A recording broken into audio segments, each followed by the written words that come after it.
Okay, folks, we are live. So for those listening at home, welcome to the Dungeon Musings YouTube channel. My name is Kevin Madison, and I will be your friendly, actually, I'll be your friendly game master, or champion master? I don't know. We had to come up with a game master name for this one, because tonight we are kicking off a brand new campaign, playing one of my all-time favorites. We are playing Hero Games' Outstanding Champions RPG. Champions 6th edition, technically, which is built on the 6th edition hero system. And with me tonight is a star of the Champions the Guard campaign. We're going to be seeing other heroes coming and going over the course of the coming weeks. But our first hero making it back to the table is a renamed version of a character who we debuted a couple of weeks back. So first up, let me introduce you as Jeffrey. Everybody. And Jeff, who are you playing tonight? I am playing a character named Mind Warp. Real name, Lincoln Mansfield. His friends call him Link. He is a theoretical physicist and mathematician.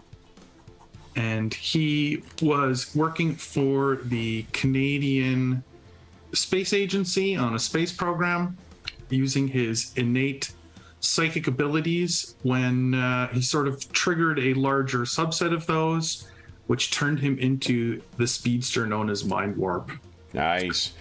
Now, we, for those listening, joining us live, we're starting a little bit late today. That's because we were just talking over some mechanical stuff and some other campaign setup stuff that we did not have before.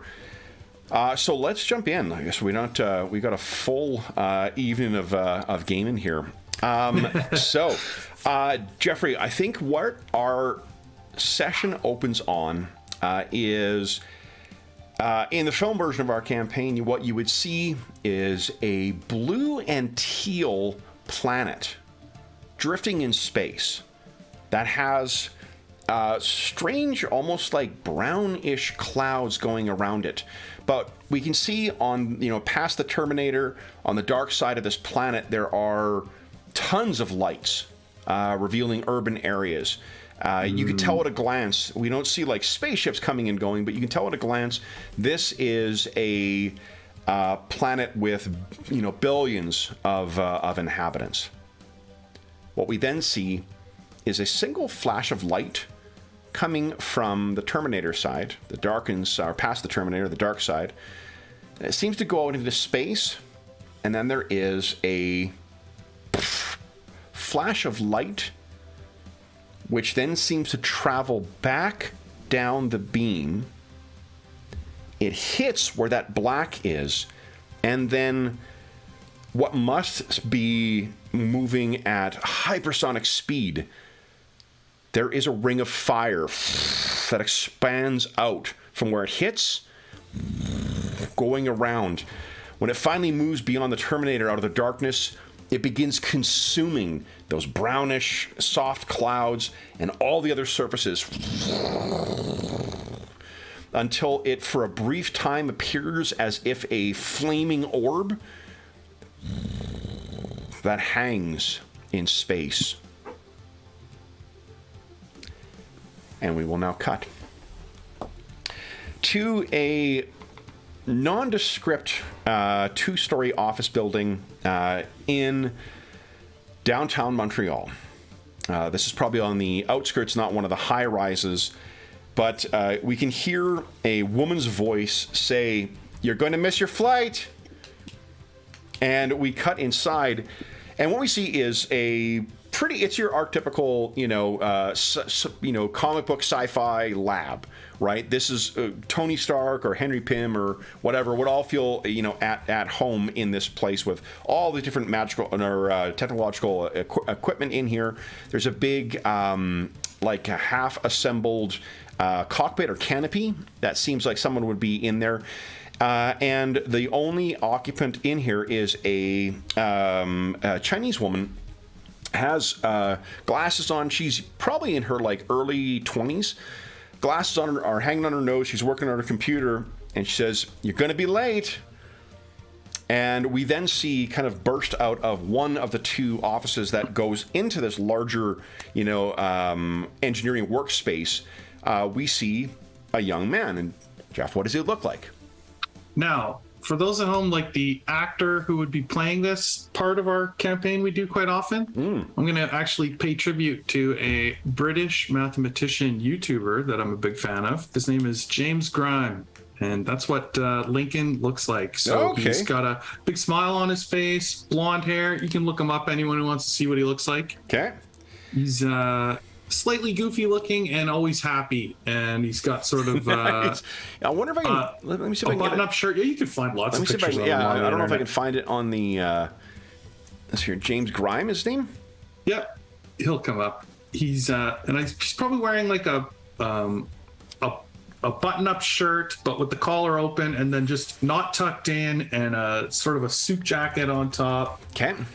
And sort of like loose casual, but like sort of dressed up. Okay. So He's here's got the blonde problem. hair. Let's get some dice roll. Well, first off, we need to roll your luck for the session. So why don't you give us a 2d6 roll? Oh, wow. This is how much you can use to modify your dice rolls throughout the session. 7. Not bad. luck. All right, so you'll be able to tweak your dice rolls by 7. While we're rolling dice too, why don't you go ahead and give us a perception check, please? Okay. This should be on the first page, I believe, of your character sheet. Yeah, perception roll. There's a button. Ooh. Okay, nice. Yep, success. So you're looking around and you're like, phone. What I can tell you is that Link is running dangerously close of running late to catch a flight. You have a conference that you will be attending in Vancouver. And your flight is leaving not so long from now, but you have been unable to find your phone.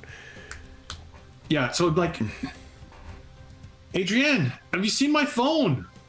She looks at you and holds it up, and you can see that it's plugged in, and it's plugged into her computer. And she says, charging. Unplugs it and tosses it over to you. Yeah. It's fully charged. Her implication is that, once again, you let it run down. Yeah. I don't know what I'd do without you. And he takes it. Oh, we know precisely what you do without me. Do you have your speaking notes? And as you grab your phone, you can see that there are a couple of messages that have come in as well, too. There's a text message, there's a missed call, and there are some emails. But if you don't leave right now, you will be missing your cab. She says, I called an Uber for you as well. They're waiting downstairs. Good luck. Thanks.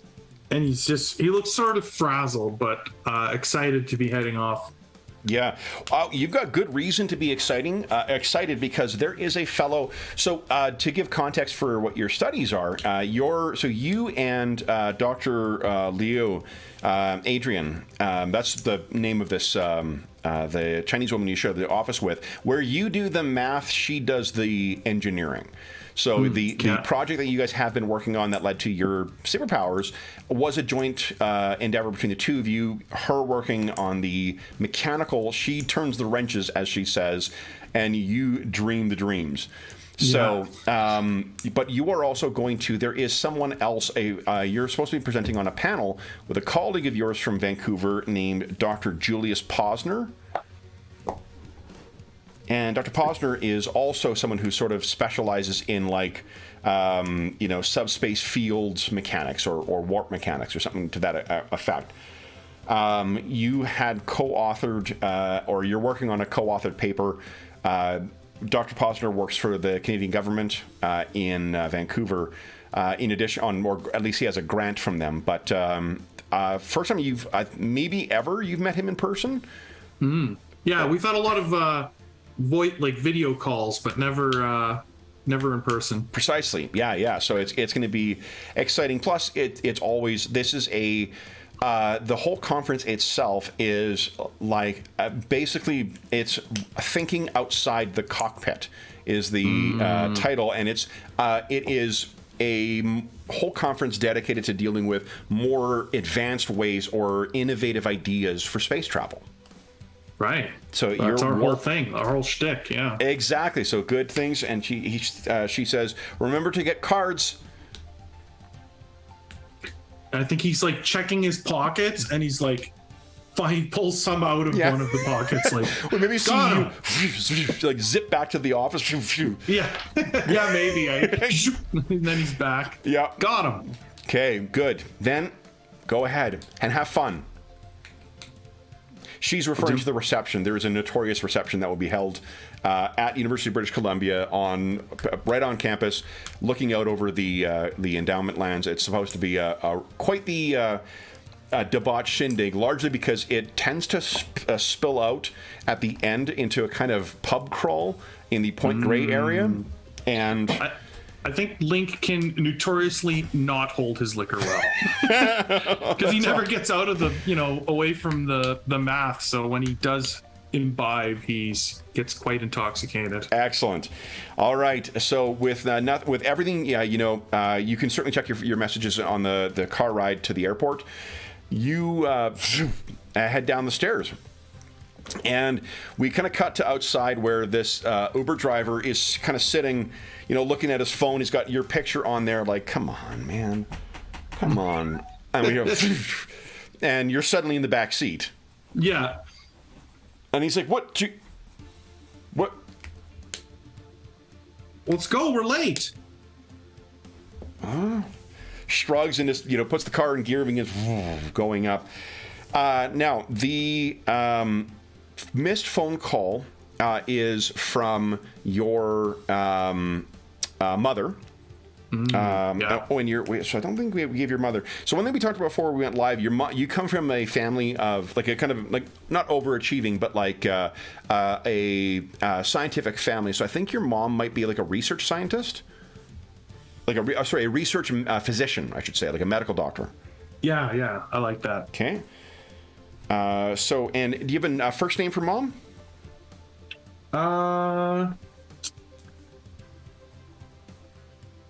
No, let's see.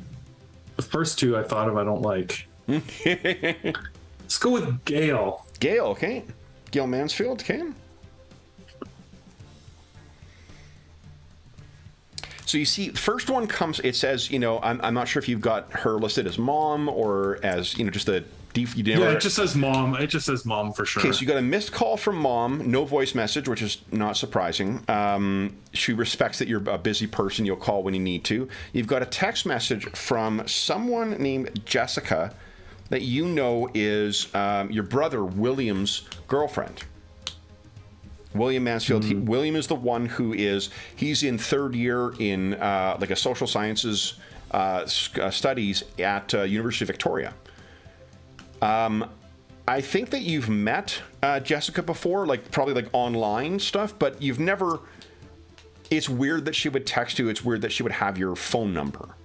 Right. It's very strange. Yeah. And the email is actually there's an email from Dr. Posner, from Julius, and the subject line in the email reads change of plans. Which would you like to address first? Phone call from mom. You got time to kill before you get to the airport. From your perspective, this thing's moving at a snail's pace. To be honest, I think, Kevin, it probably says that I have a few missed calls that I haven't returned from my mom. Yeah. So I think I'm going to go first to the email because that's like it says change of plans. That's like shocking right away. So I'm like, and I'm in business mind right now, I think. Even though, I think maybe once I get to the airport or what, maybe I'll be thinking differently or. Yeah. But. So you, what you do is you open up the email and Julius, what he's done, he's written something in the email, and then there's a link to a what do you call it? A hyperlink to a news item from the Vancouver Star, Vancouver Sun. I think the Sun is the one that's out there. And what he says is you'll be flying solo at the. It says apologies, but you'll be presenting the paper solo, and there's a link to it. And the only words you can see in sort of the garbled URL are fire. If you click on it, what it shows is that his laboratory has basically burned to the ground. Oh my goodness. Yeah. And would you give us just a flat intelligence roll, please? You should be able to do that on the character sheet as well. Do you click on the button beside it? Yeah. Yeah. There we go. There you go. Nice. So, that's unfortunate. What's just given your life as a superhero now too, this is like the third facility that you know that has like mysteriously burned to the ground that is a Canadian government sponsored research facility. There was something in northern Saskatchewan that likewise razed to the ground, and then there was a place in Labrador in the East Coast. Same thing too. This thing, and from the news item that you're reading through, the article doesn't make the connection, but it's one of those things that just like the whole thing is charred down, arson suspected, but no suspects. So I would type a quick response to him, and it would say, I'm so sorry to hear. I'm so sorry to hear about what happened. Maybe I'll get a chance to see you anyway, or whatever, something like that. And I would BCC Dr. Liu so that she can see what's happened. And also, I might even fire her a text after to say something like, be cautious. This is suspicious, or something. Just like we should watch out. We might be targeted, kind of thing. So she messages back. She's like, "That's the second one, isn't it?" Third one by my count. I text back. Should I probably mention the three locations that I know. Yeah. Anything? Should I call the police? Just look out for any strange activity or people around the lab. Quite the time to leave. And she leaves a little fire emoji. Yeah. And I just send like a sorry or something, with another emoji, some kind of good one. Now, once that's done, since I'm already in my text now, I would check this text message from Jessica. Sure. So the text message, the gist of it is you don't know me, or so we don't know each other well, but there's something I'm worried about for William that he doesn't want to tell you.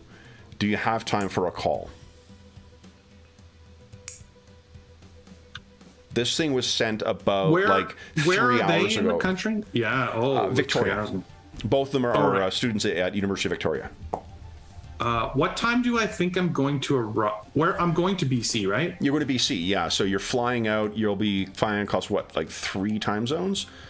Yeah, I think it's about 2.5 from Winnipeg. So from Montreal, it's probably 4-hour flight or something. Yeah. So and you're gaining time heading over there. So it's probably a net 3 1 hour hours. change. Yeah. Yeah. Okay. What time is it now? Early. Yeah, so I would text back and I would say, so sometime in the early evening it's right now. It's probably about 9 o'clock. So the right time it is right now is probably about noon, and this was sent around 9 your time, which means about 6. So she got up very early in the morning, sent you this text message. Your phone was dead or charging, so you just missed it. I'm going to text her back. I'm going to say, sorry, my phone was dead. I'm about to get on a plane. What time can I call you? She says, and I would say after, let's say 2 o'clock or something. Yeah. You can see the little dots come back as soon as you send the message too, but before you get out of it. And she says, "Time now?" Question mark. How many minutes do we have till we're at the airport? Lots. Roughly? It's at least an hour from downtown to. Oh, okay. If I have time, then I'll say I'll just actually call her then. Okay. I'm assuming I have her number since she texted me. So you call and she because you got the text message. You call, she almost immediately answers as if she was holding the phone and waiting. And hello, she says, Jessica. Hi, this is sorry, Lincoln. I know you don't know me, or at least not well, but there's just I didn't know really who to call about this because I think William didn't want to tell you about this, or I think she just calls him Will. Will didn't want to tell you about this, but the campus isn't really a big place, and I don't know. Do you have anyone following Will? following him? Yeah. No, of course not. Why would I do that? I don't know. I mean, the family of president gets people following them, Secret Service. I didn't know if you Did this look like a security type person? Will says I'm imagining it, but the last week we've been to like 4 different places in town where we keep running into the same guy. And he seems to... I just get the sense that he's trying to not make eye contact and to make it seem like he's not following Will. But have you managed to get a photo of them? No, I could try. If I see him, I could try. That would be a big help. I'll So what campus are they on? University of Victoria. Okay, so they're a little ways away from where I'll be, but I am closer when I'm over there. Yeah, like it'll be. I can't remember how long the ferry is. I think like an hour and a half. Yeah, like you got to go down ways. to what is it? Schwartz Bay, Sawanakan. I can't remember what the name of the terminal is. I think it would. But the point is, it would take me an extra day of my trip. So I think what I'll say is, as soon as my conference is over, I'll take a day and come see you guys. Maybe we can sort this out. That'd be great. If they're not from you, should you go talk to campus security or the police? Don't involve them. It might be dangerous. Okay. Just keep an eye out. Try to be careful. I should be there the day after tomorrow. Okay. I'm sorry for the call. I just, Will's treating it like it's nothing, and I just don't want, You're right to be concerned. Well, thank you. I don't like to think about it, but unfortunately at this point I'm sure I have some enemies out there, and with my public persona, Will is not hard to find. Okay. I'd hate for him to get caught up in something, but I appreciate the heads up. Good. Okay. Yeah. And you tell him that I said that you did the right thing contacting me, and you let him know to be extra careful until I arrive. Okay. I don't think he'll take it well, but I'll try to get a call to him. Okay. All right. Thanks, Lincoln. Have a safe flight. Thank you, Jessica. Okay, you get off the phone. To give context to it, like Will's never. This is something you never heard of before. Will's there's superhero life and there's normal life or like family life. Well, and he's super independent. Like, I don't think he would ever call me about something unless it was like beyond an emergency. Like, we're all sort of very independent people in our family, and so I don't think that calling for help is not something he would ever do, or and like you said, it's not common or anything, so it's not like. But I do understand the idea that I could have an enemy out there, and he is findable. And I also I don't remember if we decided or not if he had any latent mutant powers or not. If he does, I think you're not aware of them as of yet. Right. But whether I'm aware of them or not, I know there's a possibility, just the way the genetics works, that most definitely, Yeah. And honestly, I think your younger brother Eric is getting to the age where they would be manifesting. He's about 16. Yeah. William, if Will did have them, he saw you go through it and what sort of that did to you. If he does have it, he may be able to just hide it. Your mom doesn't have superpowers. Right. Well, and he may have hid them so that because he wants to be a doctor, so he doesn't necessarily want the complications in life of being a mutant. So he may hide them. I think he's in social sciences, actually. So, is he? Okay. Yeah. Your mom is a physician, a research physician. Your brother has gone the different way. He's the one who's gone social sciences as opposed to Your younger brother is probably going to be a doctor like mom. Yeah. You know. Yeah, whatever. He's got these ambitions that he wouldn't have wanted this to interfere. So I can see him hiding it, even if he did have powers. So. Yeah. And we're not the kind of family that I would grill him about it. So, okay. I mean, we're all busy. We're all busy, right? It's like, you know. And I think that after getting off the phone, to sort of commit myself to this and the way that I would do things, I think I would buy a ferry ticket for the time that I'm like the day after the conference kind of thing. Yep. Like, and put it into my calendar or something, because it's like, I know I'll get something will come up at the conference. I'll be excited about it and want to get right back to work and forget to go. So it's like, you know, notification that morning, you have a ferry ticket, you're going, that kind of thing. Like, that's how he would organize his life. Yeah. Okay. And after that was done, then I would call my mom. Okay. So you got that sorted out. You're heading to BC afterwards, and you call your mom. She does answer, and Lincoln. Mom, sorry it took me so long. There's a lot know you're going busy. Are you at the airport yet, or on my way? I might be late for my flight. I'm hoping not.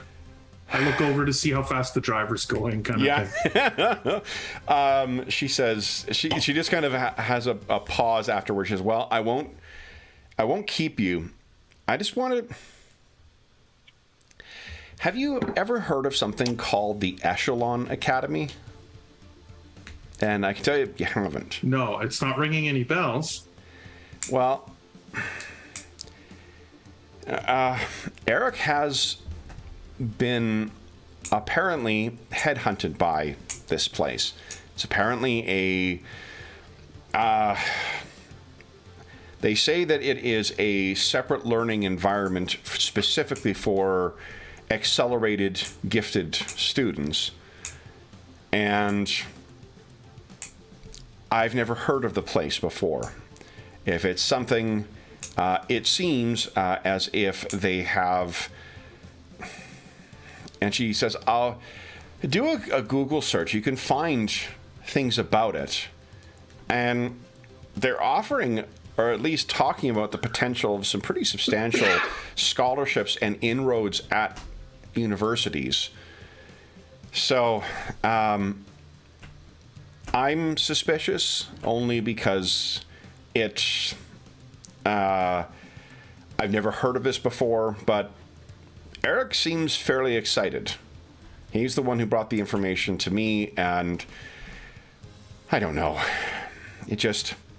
Have you met with someone from this Echelon group? No, we're not meeting with them until it's either next week or the week after.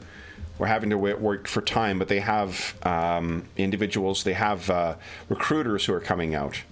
What it would be, he would complete his last 2 years of high school there, so he'd be leaving his friends, but if it's something that would set him up for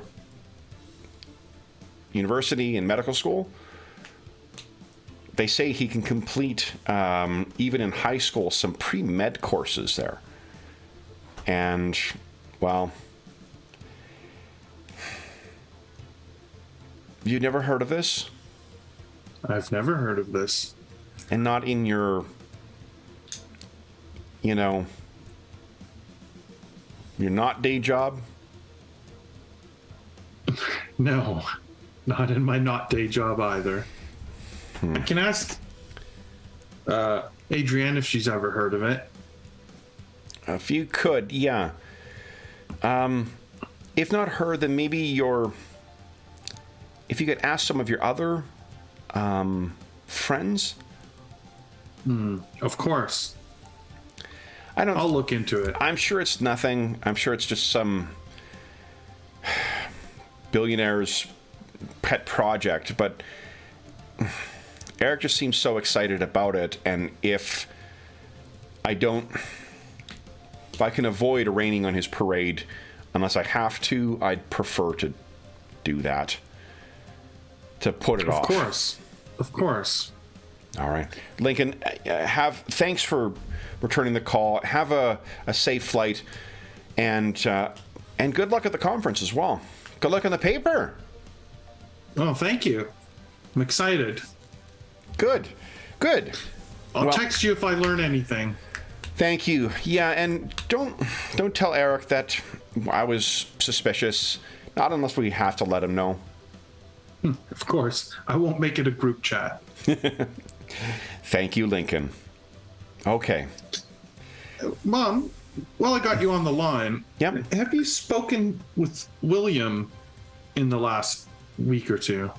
Yeah, we talked, what was it? Friday we talked, before the weekend. Did he mention anything strange going on campus there? No, is something going on with him and Jessica? No, I just had a strange call with Jessica. Do you know her well? Yeah, they came home last time they came back to Winnipeg. She's lovely. Of course. She just thinks that maybe something's going on there, the campus. I'm gonna go visit them after the conference and see if I can, suss out what's happening. But Is it something to be concerned about? I hope not. It's probably nothing. Could be a teenage imagination. Like you said, my other non-day job activities, the limelight of it might just be affecting them there at the school. I don't know. It's a small school, so. All right. I'll let you know if there's anything to be worried about. Okay. You let me Please worry do. about this. I just wanted to see if he had mentioned anything. You know that's not going to happen. You know that I can't do that. What I will do is I will worry without letting Will know. Perfect. Okay. I'll keep you in the loop. Thank you, Lincoln. Okay. Enjoy, and I'll talk soon. All right. Talk later. Okay. So, you're off the phone. You still have a while before you hit the airport to consider. What's going through your mind there, Lincoln? I think the one thing that's going through his mind is like he never really would ever have considered being a dad or like raising a family, and I think he's sort of finding himself now a little bit in like being in this sort of dad role to his brothers a little bit, right? Like, maybe this isn't the first time his mom has leaned on him for, questions or, looking into things or whatever. It's not a strange request, so to speak, as far as like, can you help me with this with Eric, or can you look in on William, or call your brother, he's, or whatever the thing is. And so I think that it's just sort of like he wishes he could be more involved in their lives a little bit, so that like this wouldn't feel so out of the blue. Like he feels like struck by both these things, right? Like, I don't know their lives well enough to really evaluate. Like he couldn't even evaluate Jessica of like, is she a paranoid type person, or and it's sort of like, I haven't even met her yet, like, and he's thinking that, and like, Eric's being approached by this echelon group, and I'm not going to be there to meet with these guys to see if this is a good direction for him, and I'd love to be that sort of big brother helping out. So even though they are independent, it's sort of like this, like, I'm not there for them kind of feeling. So the rest of the trip then, you spend time kind of staring at the window, thinking about what do you call it? Thinking about your brothers, and we then kind of cut to you being inside the terminal. What is your perception score again? It says 13. 13 last game. Right. So, as you're waiting line to check your stuff and whatnot, and as you're waiting for your flight when you get through security and whatnot, you keep finding that you're making eye contact with people who are clearly kind of staring at you, and that's since the accident, it is not it's not an unexpected thing. You're a bit of a minor celebrity in Canada at this point, but you can't help but I think ascribe a little bit more of sinister, motives or sinister intentions behind some of these people. Right, the looks aren't necessary. Yeah, they're not friendly. Like maybe your imagination is just playing tricks on you or whatnot, but well, Jessica's also got my brain sort of going in this, conspiratorial sort of path, and so does my mom. They were both sort of very concerned about things, and they've sort of, who's the Szechuan Society? What are they trying to do? And what's going on at the university? Like he's sort of in that mindset. Yeah. So it may be like when you're on the flight is when it dawns on you that like, oh fuck, like I got to present this paper myself now. Yeah, it's like he hasn't even worried about that yet. So you start racing through and kind of doing that. And as I think you're waiting in the airport, there is you can feel something pulse with warmth that's in your pocket.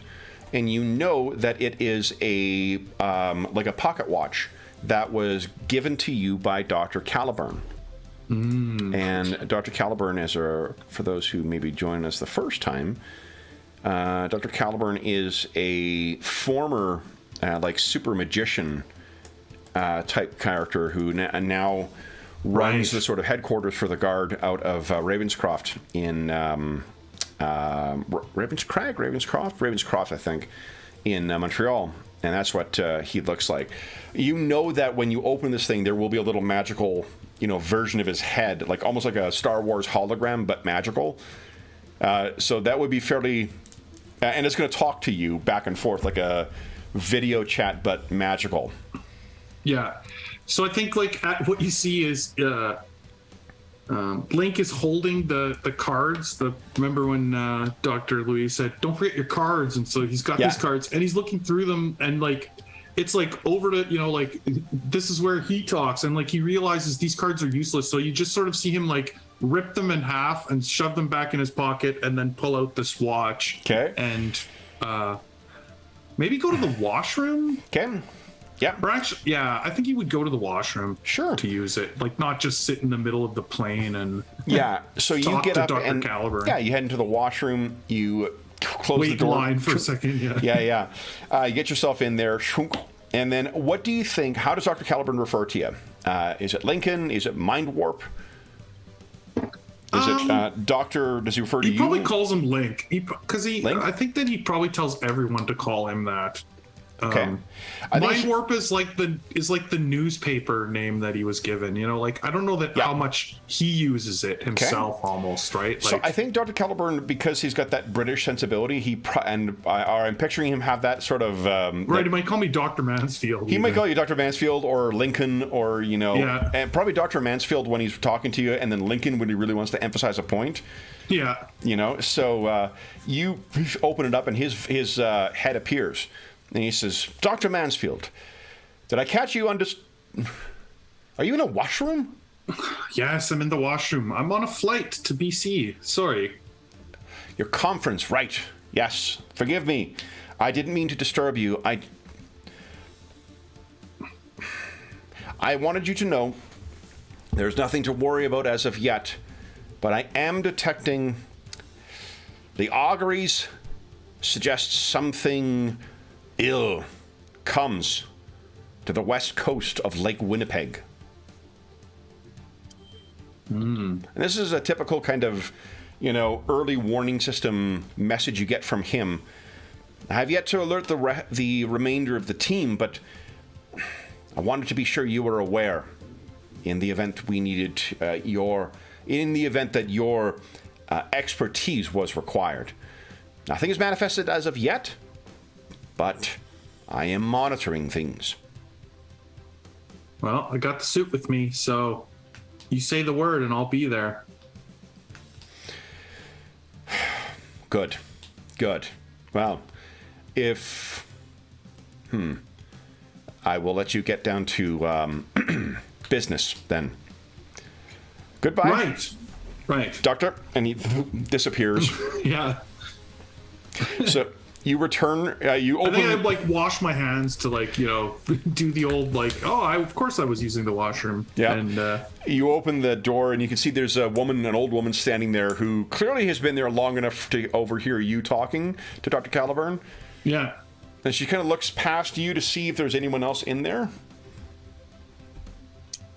And then I think I would just like, I wouldn't necessarily like, I would just give her like the old shoulder. Move on, right? Like, let her be mysterious. Okay. Let it be mysterious. Maybe I wink at her then if she keeps staring at me as I walk down the hall. The rest of the flight is uneventful. It's, you know, we would see you arriving at Vancouver Airport, collecting your stuff. There is a SkyTrain that takes you from the airport or from the what do you call it? From the airport down to downtown, and then you can take take a lift or something like that up to campus if you'd like. And anything you wish to do between now and when you arrive at the conference itself. I mean, I guess I think he would unfortunately have to sit down probably at his hotel room or whatever and like rewrite the speech, and like maybe he's like buying some kind of sheets of paper or a notepad or something. Yep. Or maybe he's even like asked the stewardess for a notepad, so it's like going to be all scraggled on like or no, I guess hotel rooms have them usually. So he's got like hotel room notepad notes for his talk now instead of like the nice cards that he did have. Yeah. And nice. so he's probably focused on that, and it's actually probably a welcome distraction from all these other, superhero / family related issues, to sort of be revisiting this paper that he wrote with Dr. Posner and like writing it out, and like he's excited to tell people about it. So like he's not even necessarily, not that he doesn't want to share the spotlight with Julius, but he feels like he's much more excited about the project than Julius. So in some ways he feels like he's going to tell a better tale of the paper to get the people excited than him and Julius would have done together. Like he's nice. Okay. Yeah. So he's like, he loves Julius, but he's not the most charismatic guy when it comes to presentations. So okay.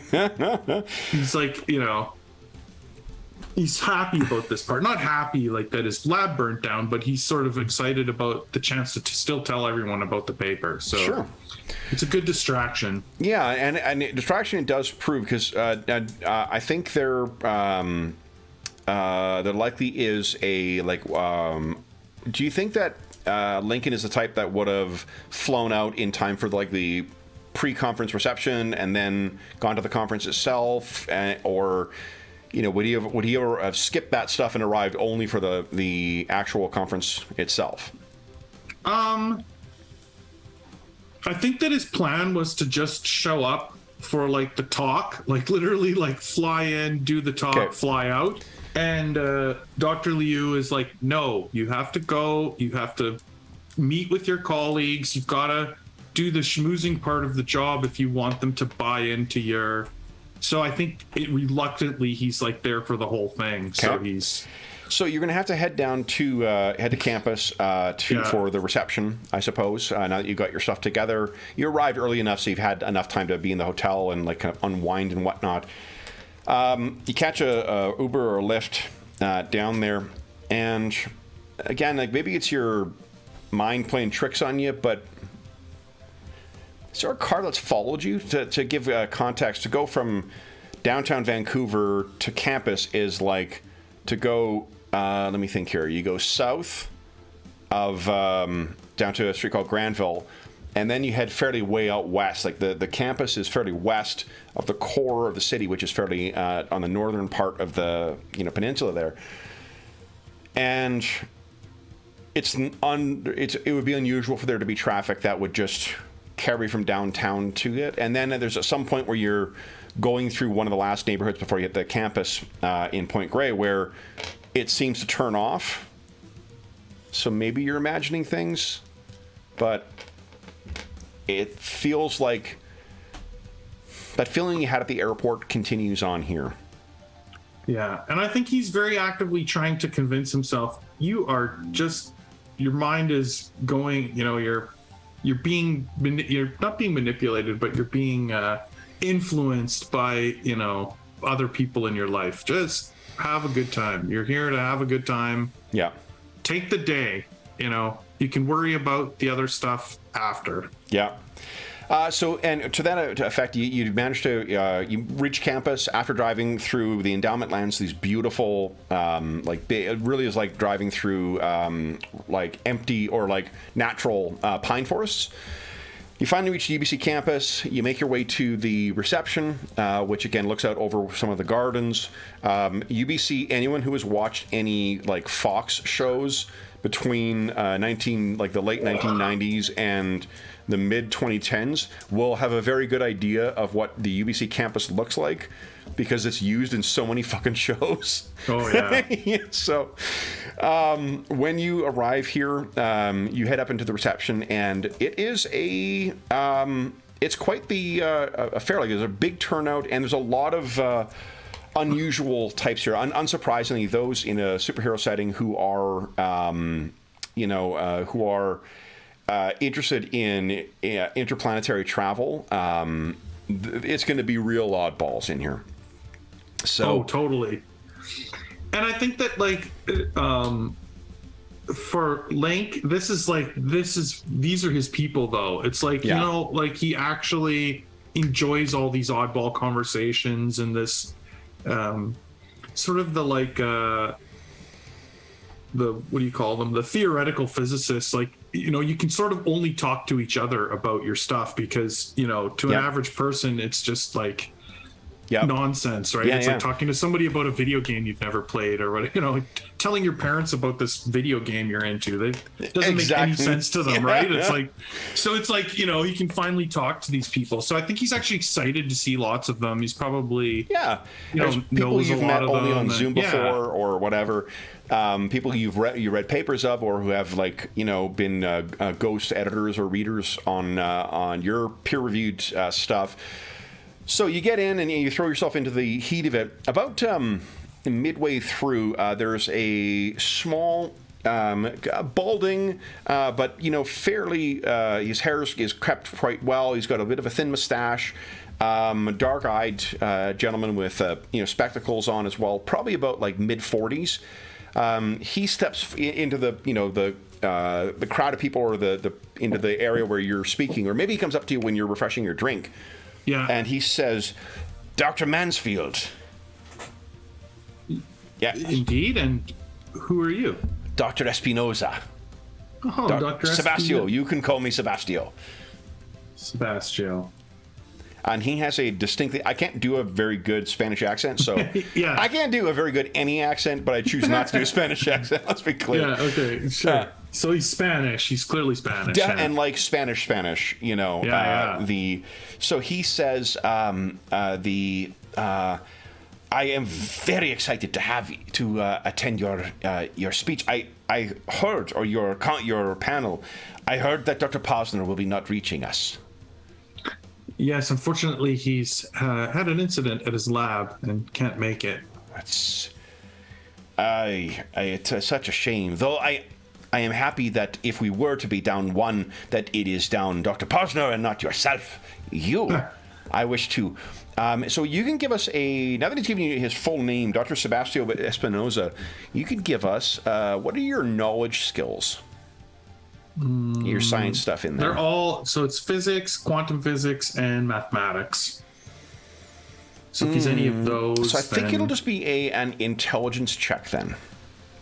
Okay. So I don't think this fits into necessarily any of those categories. Yeah. Straight int. Dice. Oh, good roll. Yeah, success by 5. Yeah, this guy, Oh, fuck. So you remember him. He doesn't really work in your field, but he works towards the same goal. Where your work is involved with, like, tapping into the mind to help generate use latent psionic abilities to help generate that warp, to sort of generate warp travel. His involves projecting a mind into something. Like to basically, like, it's like teleoperation, but in a much more advanced capacity. Right, like sort of like a drone, but like a telepathic your drone. actual mind is there. Yeah, precisely. Yeah, that's the kind of work he's working on. Right. I would bring that up. Maybe I'd even like quote his last paper or his something like that. Yeah, like, you rolled well enough too. Yeah, so you like quote the conclusion of his thing, and he says, he stops and bows deeply and says, "I am honored that you have read my work. I have been very fascinated with you. It is." We do not have overlap, but I feel as if we are two racers going towards the same goal from different directions. Indeed. It will be interesting to see, I suppose, who reaches the destination first, or who we can convince the grant, the beneficiary, the donors of grants for who has the most clear path towards that goal. No. I'd like to see them fund both, sir. Most definitely. I do not mean to cause offense. My wife tells me I am naturally a pugilist, and it spills over into even my work. Fair. I mean no disrespect, and am deeply honored to make your acquaintance after such a long time. Your work is truly fascinating, although not in the area of my own research. Might I buy you a drink? I'd probably look at my, what would he drink? Probably like tea or something like that, know, and he would be like, okay, one. Okay. So he genuinely is a fan. Like he seems to, after you talk to him, he seems to really genuinely know your work. And he doesn't monopolize too much of your time, but you can tell, like, he's forcing himself to be polite to go and talk to other people. He seems genuinely excited for your paper presentation. Yeah. And I would totally be telling some tale of more like imagine, traveling across the cosmos using my technology and then using your technology to explore the planets we find, or, something like that, right? Yeah, combining them in like a sort of idealistic way. Well, I think that given your, your prominence as a superhero now too, more often than not, like, people are still genuinely interested in your work, but sometimes, there are starfuckers even amongst the, the academic set. So sometimes people are more interested in talking to you about your superhero life than this. This is someone who genuinely is into the science. And absolutely. Well, and I think that's what this place is to Lincoln, is like mostly those people. And I think that he's not overly social all the time, but when he's in this setting, it's like, I don't know. He's with his peers in a way, so that's why he's so happy to be here. Sure. So the rest of the evening is lovely. If that's the the way that he thinks of it, it's just a really pleasant evening. Everyone makes their way out late in the evening. Compared to the summers, it would feel, I imagine, cooler here because of it's a different kind of humidity on the West Coast than it is in Montreal. So it's a very pleasant evening. You can hear the rust, the breeze through the tall pine trees. There's a bunch of Ubers or Lyft or whatever that's been called for you, and you're able to make your way, share a ride back with many people because everyone from the conference is staying in the same area. Yeah. As you are making your way back in, everyone is doing the self-important thing, even though everyone has cell phones and email and whatnot. There are some of the older ones who are checking in with the hotel to see if there's any messages left for them. Right. Yeah, of course. And maybe you're on your way back. If it would, your presentation will be the next morning. Would you be the type to go out tonight, or would you be going back to prep?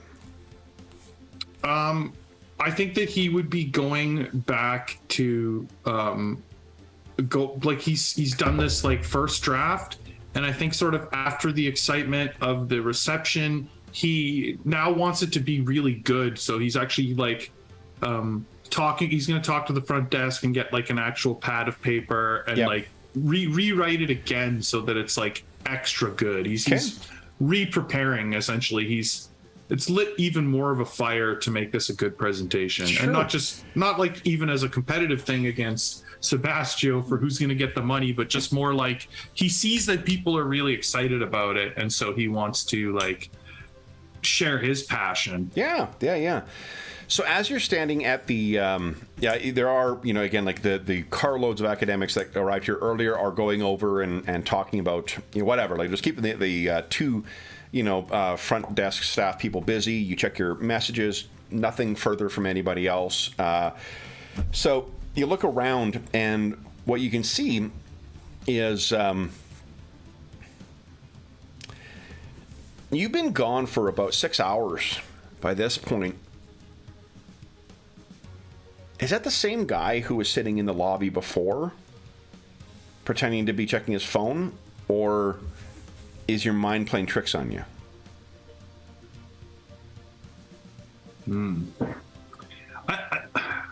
And you hear, "I'm sorry, sir," and seems that the front desk is ready for you now. Oh, yeah, sorry. Have you got a nice pad of paper that I could get? Maybe some cue cards, maybe? Well, actually, they go under the desk or, behind into the office, come come back. Some index cards, probably. The same, like, little, branded things. Yeah, they give you 2 or 3 of them. Will these suffice, sir? Yeah, perfect. Thank you. Pens as well, too. And he probably points to his pocket. He's probably got a nice pen in his pocket already. Okay, yeah. You turn around. The man's gone.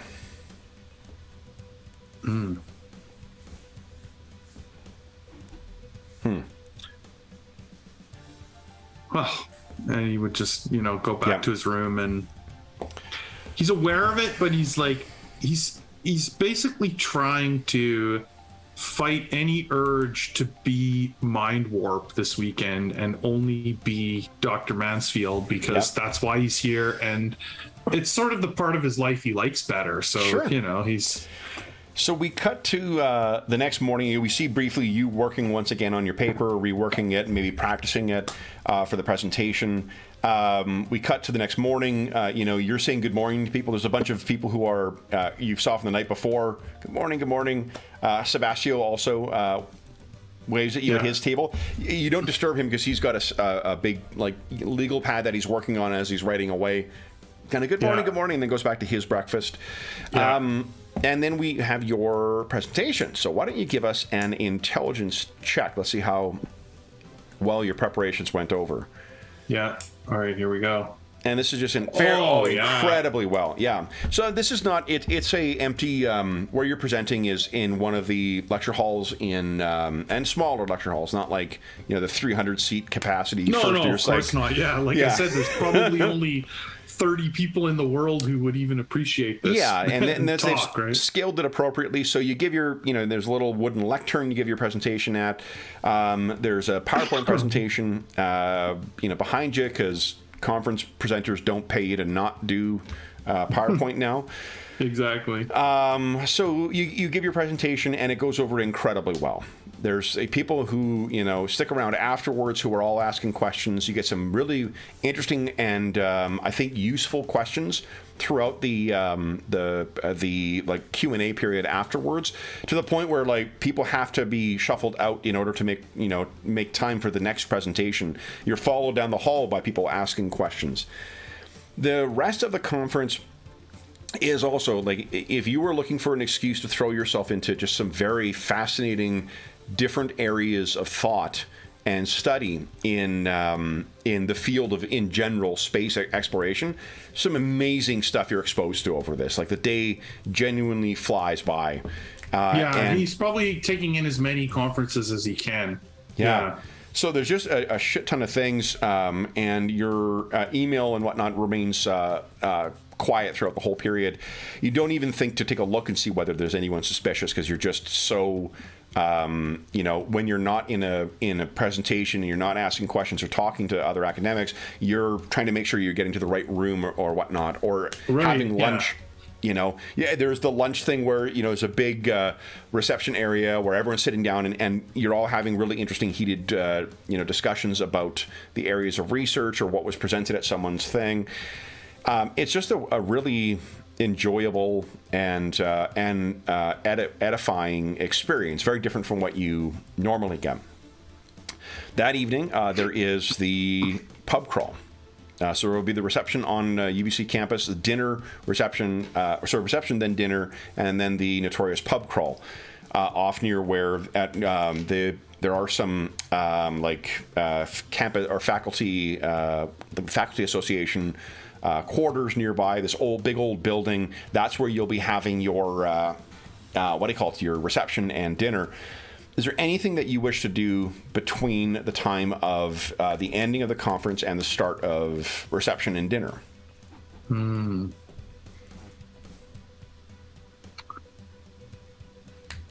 I think he would probably call Dr. Liu and speak with her. Probably part of it is to just tell her about all the stuff he saw. It's someone that he can share with, and he knows that she kind of appreciates a lot of. He brings up some of the stuff he knows that would be useful to their project, and also she's particularly interested in Espinosa, Dr. Espinosa's. Yeah, because he seems to be a one-man shop, so he is both melding where you guys work as a team for it. He has training as an engineer and as a theoretical physicist. So he is a very unique. I mean, it's the kind of genius thing you see in comics, right? It's that are a dime a dozen in comic book worlds, where there's people who just are brilliant in multiple areas at the same and same is this lab based in Spain? Yes. Okay, so I think what I would do, because she's very interested in him, I mean, we can get to this at the pub. If he's there on the reception this evening, I might extend invitation to him to stop by our lab before he leaves the country. Oh, she says, if you could, that would be. There are designs or there are innovations that he's introduced in his prototypes that I think they could be adapted for our design. So I will extend a invitation to him and see how he reacts. Excellent. Is he? I've heard that he doesn't lack in confidence. No, he is quite the character. You will appreciate him for sure. All right. Well, you'll be happy to know that no one has burned our lab down yet. So one Nothing for suspicious? one. You check the security cams. Yes, nothing. Everything's secured. I'm being doubly careful. No problems. That's good to hear. Well, I'm off. Good luck. Enjoy yourself. I'll try not to. Too much. All right. So you are at dinner, and you find that Dr. Espinosa has actually requested a change of seating, so you are sitting together at dinner.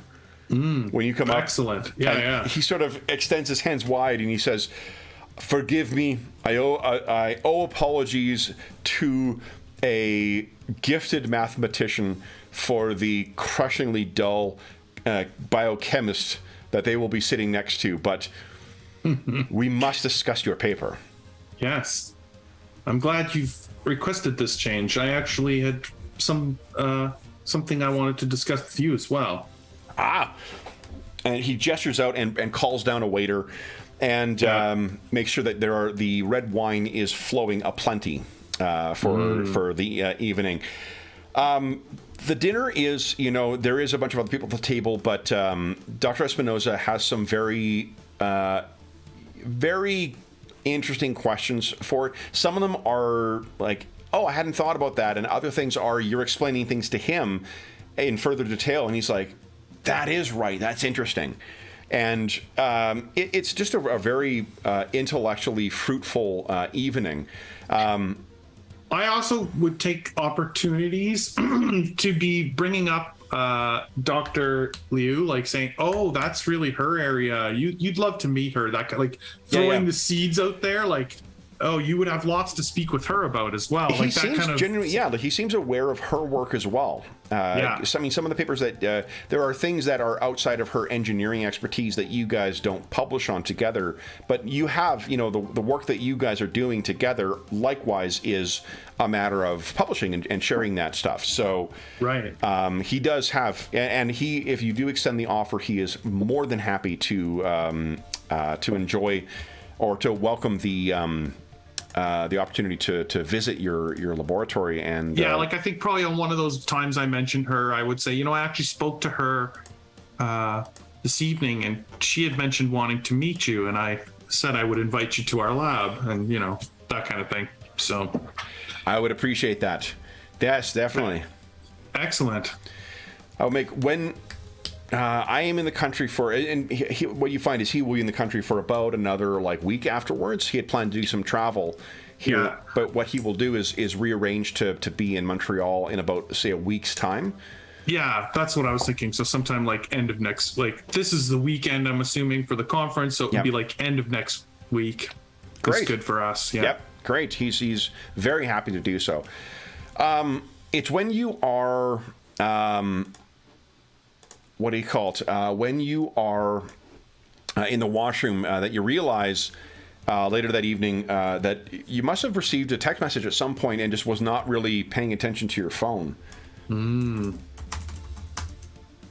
I wasn't. I probably had it not necessarily off, but as off as I turn it. Yeah. It's a text message from Jessica. And what she says is he's back. And there's a photo. Now, the photo I'm going to show you here doesn't look precisely, but you can picture that it's this surreptitious thing across like a crowded kind of English pub type thing. Yeah, exactly. There's 6 people in the picture, and she's circled one of them kind of thing. Yeah. That is the individual. And the face means nothing to you. Of course not. It was more that when I got there, if I saw them, that I would notice them, not. Yeah.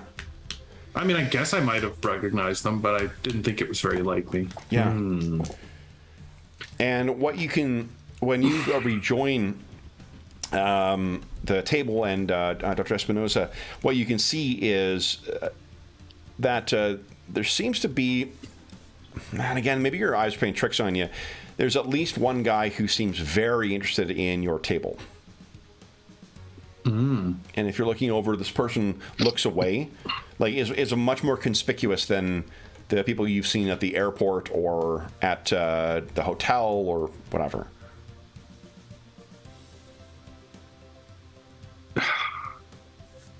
It really doesn't want to make this about mind warp, right? It's the real struggle, right?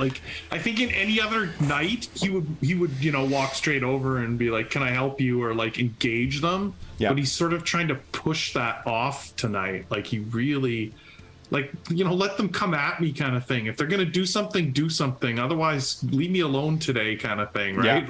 Yeah. If you're watching me, you're watching me. But if you're take action or go away, because I'm having a great conversation. I'm excited to get back to my table essentially and talk with these people again, not worry about. Yeah. So the you very quickly find yourself back into the conversation. The conversation now has come to, because it's getting closer to the end of the dinner when you're all going to be kicked out, and then the conference crawl will be starting. Is there anything you wish to talk about or do before you leave the dinner? I don't know. I don't think there's any particular direction that I would push the conversation. No, I don't think so. Okay. So then by the what we next see is everyone sort of piling into these mini, those are the little mini buses, and you're all driven down outside of the what do you call it, the endowment lands into Point Grey. And Point Grey is sort of it looks very much on the main street like kind of a small town. There's those like one-story storefronts that have like, there's a pub or there's a whatever. So that's where you see everyone spills out and sort of occupies the pub, and it's very much like the first night's reception, but much more casual. People are relaxing, and you get to talking a little bit, not only just research, but just life in general. With Dr. Espinoza, he asked about your family. I would share, the history of my family a little bit, tell him about my brothers. Yeah. He asked children? No. You? 2. And he insists he shows you photos of them. Yeah. I think I'm surprised that he fits a family into this life that we have, right? Like, for me, Yeah. He says the way he describes it, I think, is that the passion can't only be for one thing. Fair enough. You can have your work. It is good to have passion with work, and the best among us have that. But for us, we cannot have just one love. It's good to burn with different heats at times, and my heart burns so for my Isabel. Of course. And I think at this point, I reach into my pocket because my phone has buzzed. I pull it out, and it's got this like reminder: you have a ferry to catch. Like your ferry ticket is for like this morning or whatever. Yeah.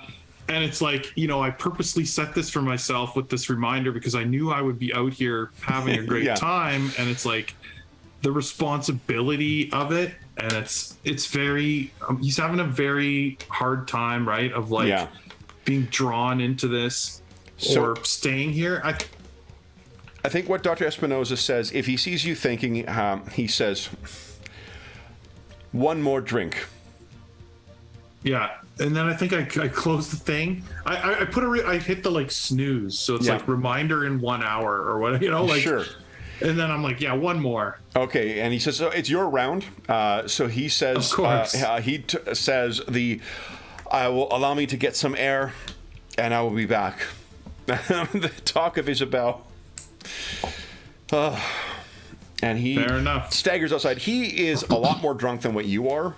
And you get a sense that, like, it's going to be a drunken text message to his wife. Right, of course, ungodly, hours. Who knows what time it is in Spain? Time, Maybe exactly. I'm actually Googling that while I'm ordering the drinks, right? Yeah, so you're waiting for the time drinks. in Spain. You're Googling this stuff, and you spare, you see whatever the time, I don't know what the time difference is between Vancouver I and, don't know. But you look out, and this is one of those pubs that has like, there's a big crowd leading up to big glass doors that lead out. In the summertime, the glass doors slide away so you can just move in and out for this. And maybe they're even open.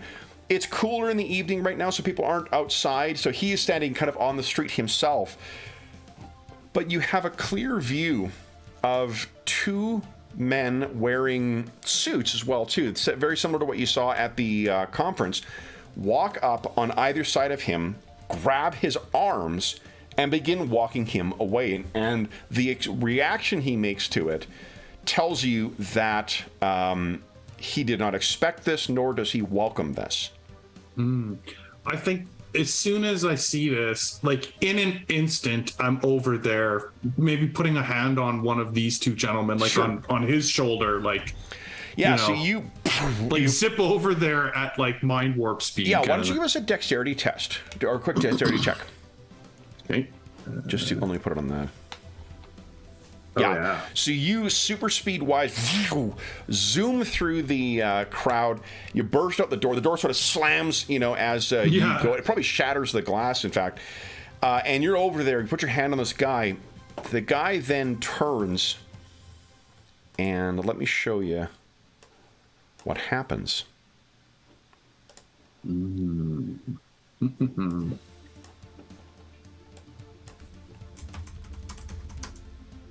Oops.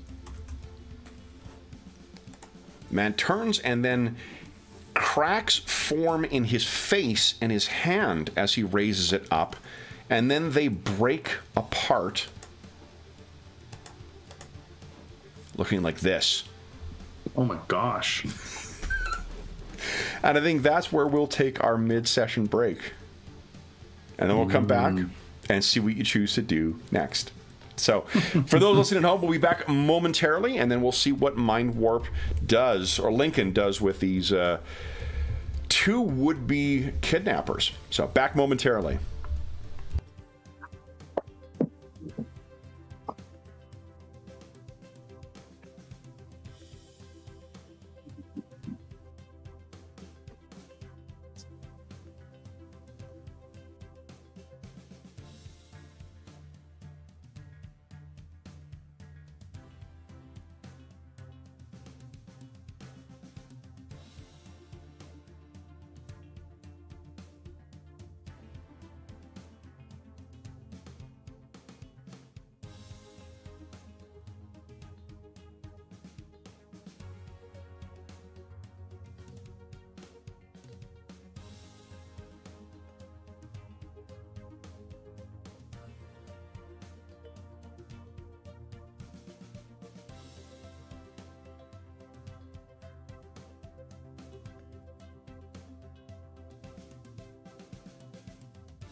All right. So let me get this. So, I really should have loaded a picture of the street. You can picture it's a 2-lane street outside with parking on either side as well. The 1-story buildings outside, and there's some light rain coming down. Let me get this out here. Okay, our turn order is empty. Let me grab some tokens. I did remember to make tokens for our enemies here. And here we go. There's Mind Warp. I'll put the turn order down here. I got 2 of these things. Now, what I will let you do, you have no points in knowledge superhuman world. I think which totally fits with your character because of the way that you've been trying to like cling more to your normal life at least. Yeah, absolutely. And, yeah, so just give me 1 second. I'm just checking out. I think it's 8 or less, but it's been sitting in the back, nagging in the back of my mind to see if I've got that right for the untrained level. Let me just double check. I'll look it up once. I won't have to look it up every Friday. Let's see here. Okay.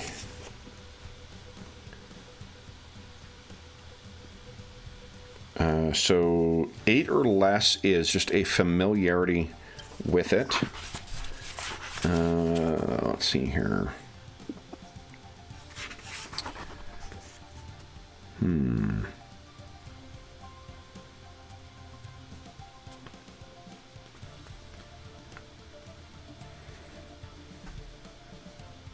Like, I don't like the idea of you not being able to roll at all with it. Yeah, like, I don't know. I Yeah. mean, maybe you've heard... There's always going to be some small amount of info, like, especially if I'm part of the guard, right? Like, someone else... We might have had a talk one night and there's a chance. Bar Owl or Demastros or someone else we haven't... Johannes, someone we haven't met yet, or Hardpoint might have mentioned something about this. One thing you can rely on with the hero system is that there will be rules you can find. I'm looking in the hero system skill book. Yes, nice. 200 pages just of optional rules for skills. I love it. Oh, I love it. I love the hero system. Like there are times when I want something that's going to be light on its feet and whatnot, and there are times where I want something that could stop a bullet. Set of rules, flat 6 or less. Yeah, cool. Okay, so that's just intelligence? 3d6. No, you roll 3d6 and you want to roll 6 or less. Oh, I see. It's just flat. Okay, Yeah. I get it. Yeah, okay. 6 or less. 6 or less. Yeah. Here we go. Yeah. Like, it's almost never, but no. You never so you know. have no idea what these things... I mean, that totally fits with the character as well. Now, let me absolutely. Let me make the... But that actually, Kevin, makes me more annoyed. If it's some new villain, right? Or some new thing I'm annoyed See with. if this works. Yes. All right, and then let me add them in. I remembered to... Is that where the space goes? Yes! Success! Hot damn. All right, so now we need to go down to 12 because we always start on the 12. So it looks like Mind Warp, you will be up first. Then it is the Subversion Droid. So you can see that there is one Subversion Droid standing on each side of Dr. Espinoza. They have had one hand on him, and they begin to sort of unspool with all those little wires coming out of their hands. But you are up first, so what would you like to do? I think as soon as I see that, like, these are not human, like, my mind is just like, this is a threat. Dr. Espinoza? Yep. Is a friend, and so, like, I don't even, like, consider, like, this could be legit or anything, so I'm just gonna full out use my, like, mind. I'm gonna change the name of it from Mind Spread to something else because it's more like, this is the punching one, the flurry of blows type thing. Yeah, the flurry of blows sort of thing. Yeah.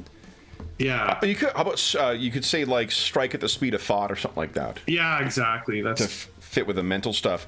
Cool. All right. So then you're not move through, so you don't have any skill levels to put in. So it's only strike. Yeah. Okay. So you zip up, and you certainly have the movement to get right up to one of them. Yeah, like I think I lay a hand on him, and then he turns, and his hand does like the picture there, and I would sort of take a step back, and then just like use my thought slash. Yep. Punch him. So mind. Okay. Yeah, DCV 15. Yeah, so that's a solid hit. When you hit I rolled crazy low. For which? For damage or for? No, on the 4. For the attack, yeah. Yeah, pretty great. Attack. It's crazy. All right, so when you hit these things, what you realize is that hitting this thing, it feels like hitting the, what do you call it? It feels like punching a parking meter. Because they look convincingly, like 1,000% convincingly human. But when you hit the thing, you know what I can do? Move these down a scooch. I'm going to move our logo down a scooch so they're not overlapping. And I'll move you down a scooch so you got easy access to your numbers too. Okay, so he's hit, and look at this. It is... Oh, you know what I got to do? Hold up. Because... Excuse me. There we go. If I have to change it so it's not representing a character, because if I don't, when I change the damage on one, it'll change on both of them. Oh, right, yeah. So, and actually, let me take this guy out of here too. There we go. I don't need him to represent anybody anymore. I've already rolled his speed. Okay, so watch this. You hammer it. You thought that was a really good hit too. Look at this. Kind of gets dented a bit. It staggers back. I can tell you that the red is the body. If he had stun, there would be a blue bar. If he had endurance, there would be a green bar. Mechanically, that probably means these are artificial life forms. Not all artificial life forms are built that way, but like a lot of generals, like objects like cars and whatever else, vehicles, they don't have stun. They don't have stun. They only have body. So this thing's only taking body. That might be that might mean that they are non-living, 100%. Okay, so that was your hit. That would have cost you 1 endurance. Oh, 1. Yeah, because you're not... Oh, no, you're 9. Yeah, right. So it cost you... What's the cost of that? Well, 4 on or 5. On the thing beside it, it says 4 bracket 1, which I think means 4 plus the 1 for strength. Yes, so it's 5 in total. Yeah. Yep. That's what I did. Okay, so 5... Oh, nice. Okay, sorry. I've got it over your endurance. Sorry. I'm going to move you under... Oh, yeah, you can't see it. I can't see it. There we go. Now we got it all. Okay. Yeah. So then it is their turn. So one of them is going to spend its turn. Like filaments and whatnot that are out go, and they kind of latch onto Dr. Espinoza, and he kind of and he starts dragging him forward. So he's grabbed Dr. Espinoza. The other one is going to try and hit you. What's your DCV right now? My DCV. Sorry, core is 8. It's 8. Okay. So then you can choose to dodge if you'd like, which is to give up your next. You abort, give up your next action, boost your DCV by 3. Probably I wouldn't, because I just sort of encountered these things, so I think I'm probably not sure yet how hard they hit back. I mean, I hit it and it hurt, but yep. Okay, so this will rake at you then. So I need an 8 or less to hit you. And let's see here. I miss. So this thing rakes, and you can hear almost like a buzzing sound as those tendrils kind of pass through. And you duck back. It does not connect with you. That is the end of segment 12, which means you get to your recovery back. So you get your recovery back in endurance. Right. Oh. All of a sudden, my character sheet has endurance set as 20. That's weird. It will do that sometimes. Yeah, it's like a default reset thing somehow. I don't know what has fucked up with it, but yeah, there you go. Oh, yeah. Okay, so here, what I'm going to do is I'm going to change your token so that it does not link with your character sheet any longer, but you can just keep track of it. There we go. Okay, so your endurance should be back up to 85. You're good to go. Yeah, there we go. Yeah. All right. Okay, so first up then, round one round proper. Mind Warp, you're up first. What are you doing? So, I mean, I saw what that did, and that this thing is, like you said, pretty tough. And pretty heavy, you must imagine, too. Yeah. And so I think that my initial, then just the way that he thinks is like, well, I got to hit him harder. And the way to do that is to get some speed. And so, like, I would do my speed hammer, my mind hammer, and I would like leave this space and sort of do a loop around the, not quite the block, but you know what I mean? Pick up some speed and come back and hit this thing hard. Sound with a move through, okay. Yeah, and use my move through. So combat. Okay. Move through. Oh, we should have rolled, give us a 2d6 roll as well. Sorry, I forgot to do one thing. Oh, sure. 2d6. Okay, 5, so 7. So what I was checking to see how far you would have knocked him back. So that would have been 10 meters you would have knocked him back. He doesn't move at all. So that's an indication to me that they're pretty fucking heavy. Yeah. Yeah, they're dangerous. So I'm going to be a little careful with this. Okay. So you zip back. Go ahead, enter. Then I'll hit him with this one. Okay. So once you got everything entered in there, make sure to put your levels in. Make sure to put your thing on. I think I did it right. Okay. Excellent. So that is a solid hit on him. Go ahead and roll 2d6. This will be your knockback. Yeah. Okay. 2d6 is 8. That's 7. So, and their knockback resistance is... So this uses 7 endurance. Minus 10. So, unfortunately, it does not move at all, which means both you and them take full damage as you run into this thing. But that's and 15. I can't no longer edit the token. I don't know why. Hold up here. Oh, because you know what? It went by. There we go. There you go. Oh, yeah. Okay. Okay. Because I just wanted to do the endurance while I was thinking about it. Okay, so then I think you have 34 resistance against stun on a move through, so that means you only take 20 points of stun, which is not more than your con, so you're not stunned. But for this thing, you sort of ricochet off of it almost. Yeah, like bounce right off it. But look at this, though. You did hit it pretty freaking hard. It's you can hear things within. There's gears that are moving that are grinding against one another, and it kind of like it looks like the whole face can kind of like morph to look like anything, and it isn't fitting perfectly anymore. You've broken apart some of the seals. Yeah, and to sort of reflect. Well, first of all, to tell people at home what this looks like when Mind Warp moves, because he's using his psychic powers to sort of adjust his speed. It's not like when you see the Flash and he's literally taking every step. This is like his feet are almost moving between the spaces of the world. So it's like he's running at the speed of a normal man, but he's traveling at this great distance. And so the way I described it, I think previously, was like if you took an old Cell cartoon but you dragged it across the thing incorrectly, so it would look sort of strange as he was skipping across the scene. That's awesome. Then I was going to also add, because this thing didn't move, but I was able to absorb it using my other thing. It's almost like he hits this thing so hard and it's about to hurt him, and he's sort of like psychically shielding himself from the damage to stop it from hurting, because otherwise he would have been like that injured by this. Yeah. So you do take 20 points of damage, though. So you're actually at half stun already. Yeah. All right. So then then it is the subversion. How do you calculate damage? Oh, you take all the damage. Yeah, take the because you didn't knock it back at all. You've run into it solid. You take the full damage, but you have a 34 physical resistance when you're doing move throughs. Right.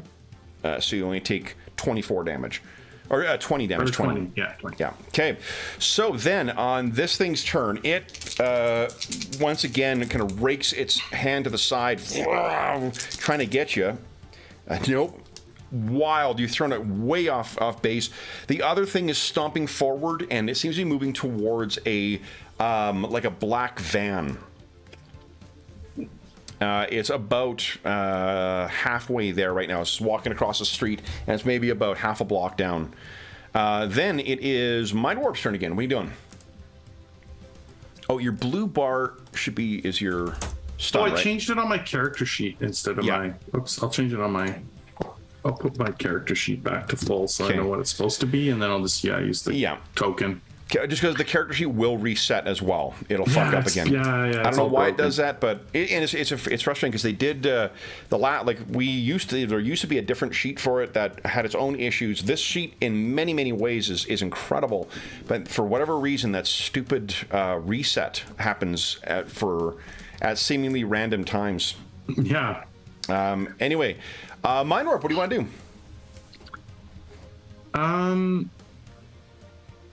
I'm just think real quick. I'm not sure. I'm honestly not sure that I can take them both out.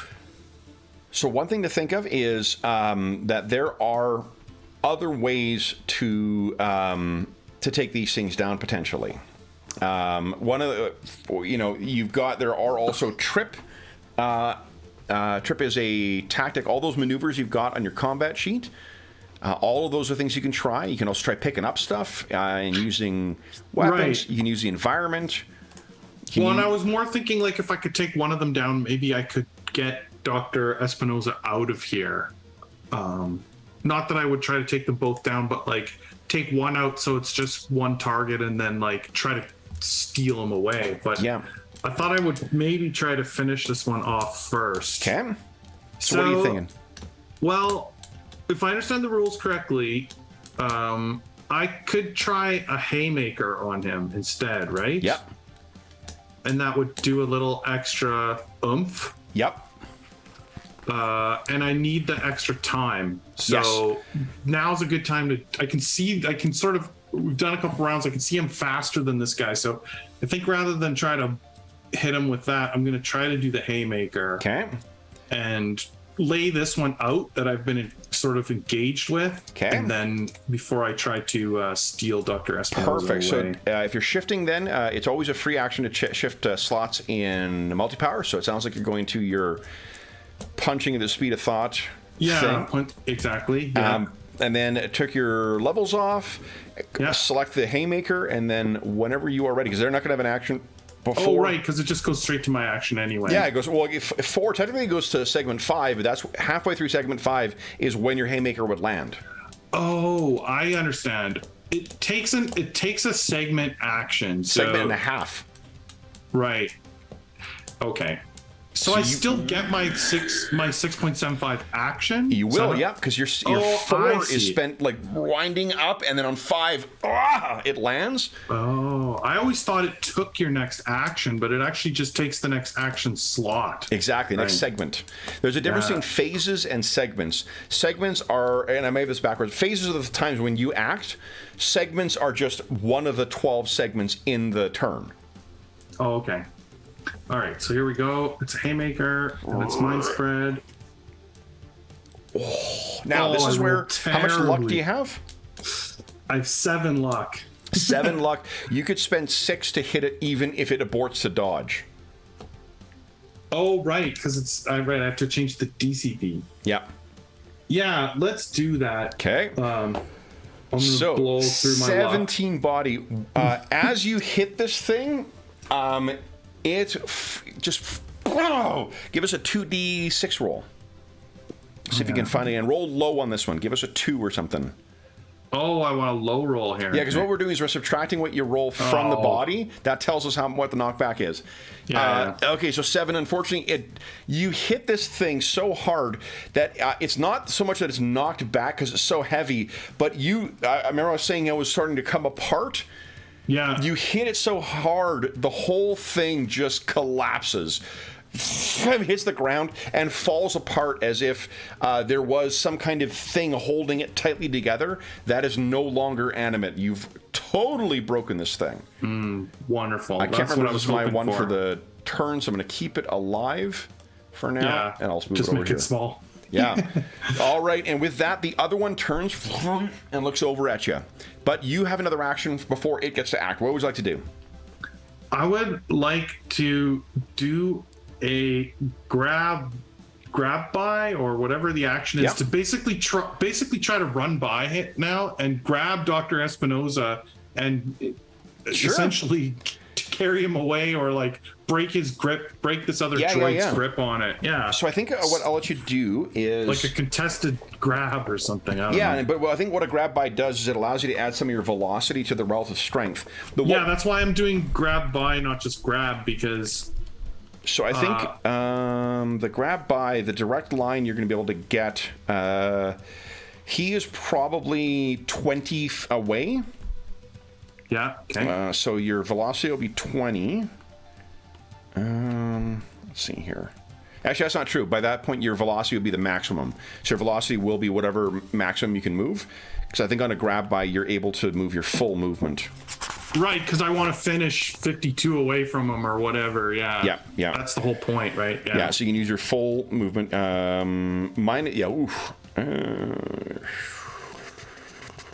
I guess I'd select grab by. So your velocity divided by 10 adds to your strength only for the purposes. Great. Yeah, so great. So roll it. I'll roll his strength. We just check the body and we compare body. That we roll to see who wins. Oh. So So once what you do got I all your roll? you're going to roll your, what do you call it? I guess you're striking. I guess I should just have like a basic strike added to my character, right? Yeah, let's see. Do we have? I guess mind spread is that. We can just ignore the damage, right? Yes, you're, what's the one? Well, no, because we do want it to roll damage. Oh, you do want it to roll damage. Yeah, we do. What you could do is actually you add nothing to your strength on the one that's your move through ability. Just don't select the move through maneuver. Select move by or grab by as the maneuver. Okay. You can't apply your levels, but you're otherwise good to go here. Oh, and then roll the move, the mind hammer. Yes, yeah, because that one won't add any. It'll add velocity at 1 per 10. It'll add the appropriate for the maneuver, but won't add any extra damage. Okay. Yeah. Okay. Perfect. Get that. Oh well, that can't be right. Yeah, only rolled 2d6. It didn't add the velocity in. Do you have a velocity entered into 72? Where is that? Velocity is on the right near the top of... Oh, you know what? I didn't check the... Hold on, that was my fault. You have to check the box, the on, before you roll it. Sorry. Oh, okay, there you go. Yeah. It's just the way it works. I forgot. You have to... Okay, go click ahead. the thing. Try again here. That can't be right. 1. No, it's still not right. Why is it not adding it in? Let's see here. Maybe it doesn't add the velocity strength on the sheet the way it does for move through. No, it's almost like this thing got reset from what you had typed in. Because I kind of remember looking at it and it was different. Let's see here. And now it's removed the velocity thing. Reduced and... Okay, hold up. Let's see. Combats. Your velocity is at 72. That's correct. Velocity plus 10. Okay. That's normal. We got no maneuvers. Yep. Why is that only rolling? Huh. I don't know why. Maybe it just isn't... because, like, if we switch it to move through and try it again, I'll bet you it'll roll. Yeah, it rolls properly with that. Just that grab by. Oh, you know why? Because technically that power is set to only with move through or by. No, I haven't set it up to roll that way.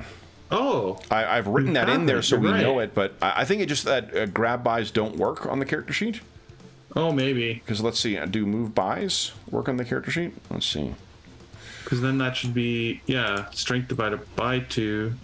Yeah, so that works. It just the grab by doesn't seem to calculate strength properly here. Yep. Weird. That's okay. I mean, you did hit with it, so then we know it's 7 plus 9. So you're rolling 9d6 for your grab by. Yeah, I'll just roll that. Oh. And we'll just count the body on it. So let's roll 9d6. That's not bad. Yeah, 1, 2, 3, 4, 5, 6, 7, 8, 9. There you go. I only rolled 2 on mine, so you race up and you grab Dr. Espinoza, and suddenly, boom, you're 52 meters down the road, and he looks at you. He's like, "What's happened?"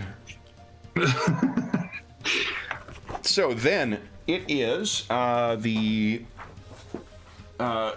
subversion. So I think what he says to you is, "What are these things?" I don't know. Certainly ruining my evening. Then it is the subversion droid's turn.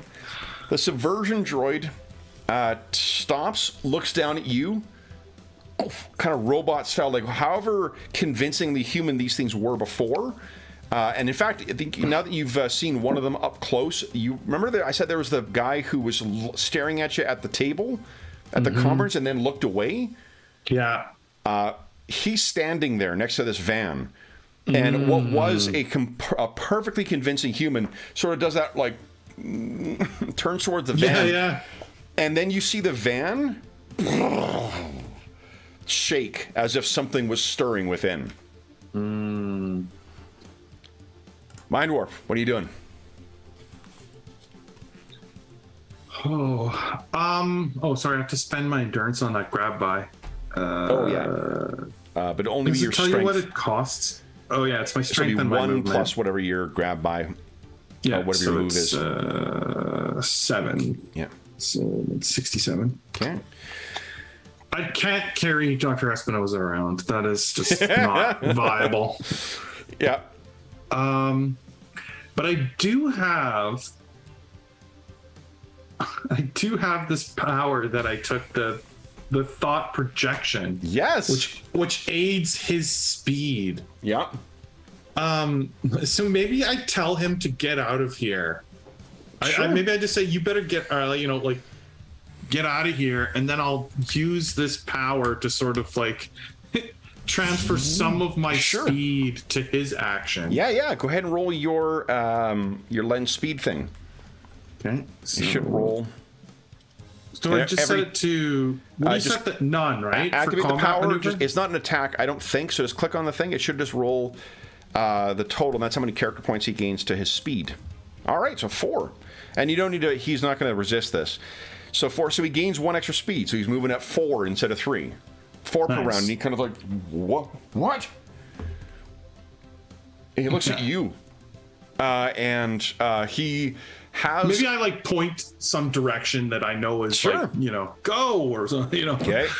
And then that probably costs 4 endurance, I think, just to do that. Yeah, it is. Okay. And then it is your turn once again. What are you doing? I have to maintain this, right? No, actually, you don't. What it is it goes down. That was something I was wrong about. It is reduced, I believe, by 5 at the end of each round, unless you've got something else. Let me check. Oh, I see. So he gets 1 speed this turn, and then next turn it goes down, and then down, and exactly. Eventually it's gone. And regardless of what slot you have it, and I was totally wrong about that. You don't need to keep it in the slot in order to benefit from that. Yeah. Okay. Then, what I'm gonna try to do is actually, you know what? I'm really fast. I'm gonna go run by this van. Okay. And try to see what is inside. Look in the window, Sure.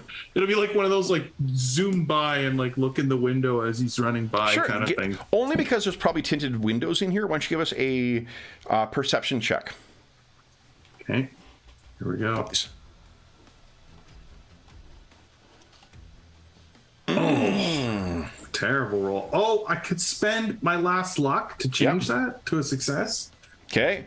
What you see is about 8 foot tall. Let me show you the illustration here. Yeah, I figured you had a cool illustration for this. Oh, and I've already made it. I already set up the. This is how prepped I was for tonight. I actually do have handouts already. Nice. Okay. What you see stirring within? Oh, no, I don't. Correct me. I've got the character sheet set up. I do not have a handout set up, so half prepared.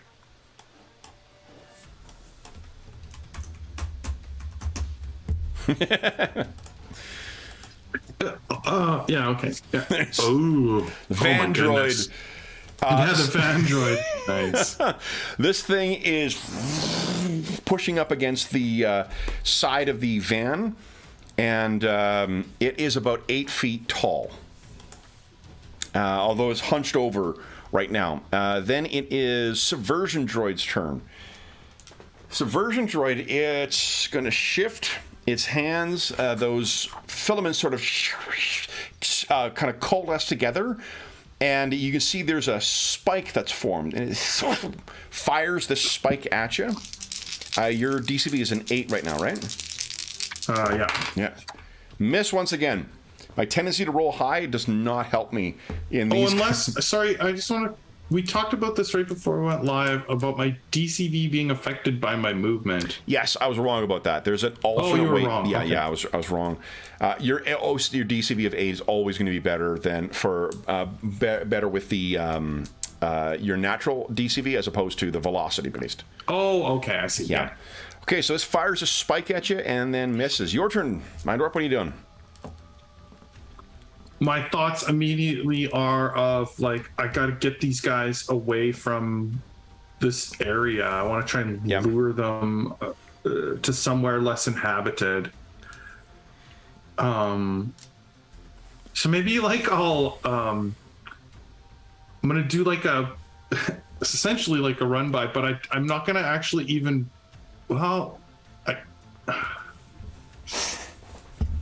Yeah, it doesn't hurt to just run by and do my strike, but I want to like run by the subversion droid and strike it in such a way that I'm like half my, like move back, run by it, and then like trying to draw it the opposite way of Dr. Espinoza, essentially. Like if I told him to go north, like I'm going to go south down the road, like trying to draw them away kind of thing. I don't know if they're going to react to it, but that's my goal.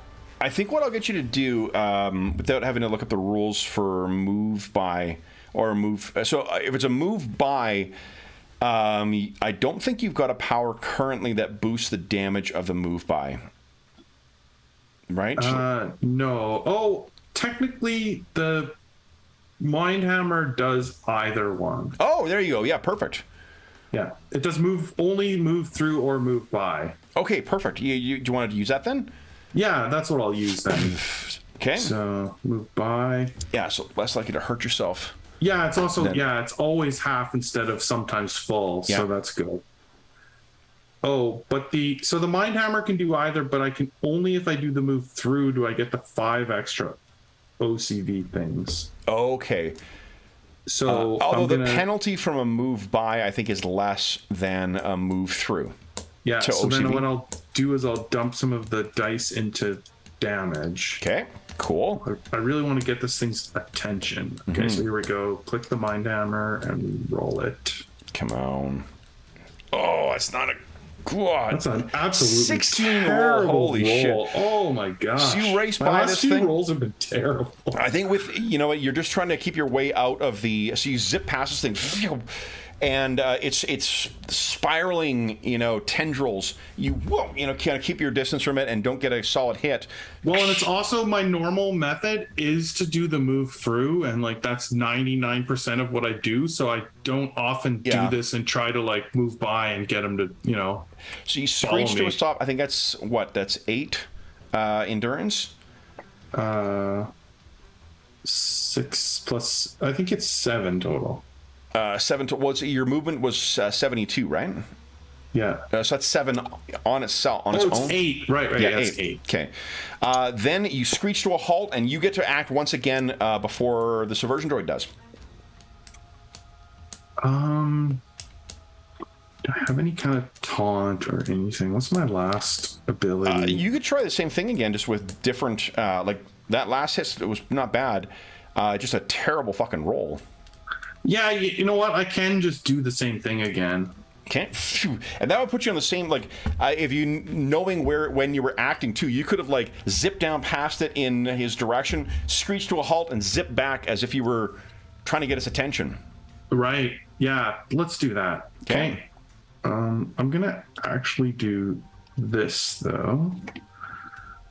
because I missed them. So it made me think I should add more. Okay. Whoa, solid hit. Unfortunately, no damage. I'm not really worried about the damage. Yeah, you're really more about. Sure, let's do this. Why don't you give us a presence attack? So you have done a violent attack. What's your presence score? There is a presence thing on here. My presence is 46. It says presence attack. 4d6. Okay, so you did a violent action here, so we'll make that 5d6. I'll give it 6d6. Do you say something as well? Yeah, probably like what would he say?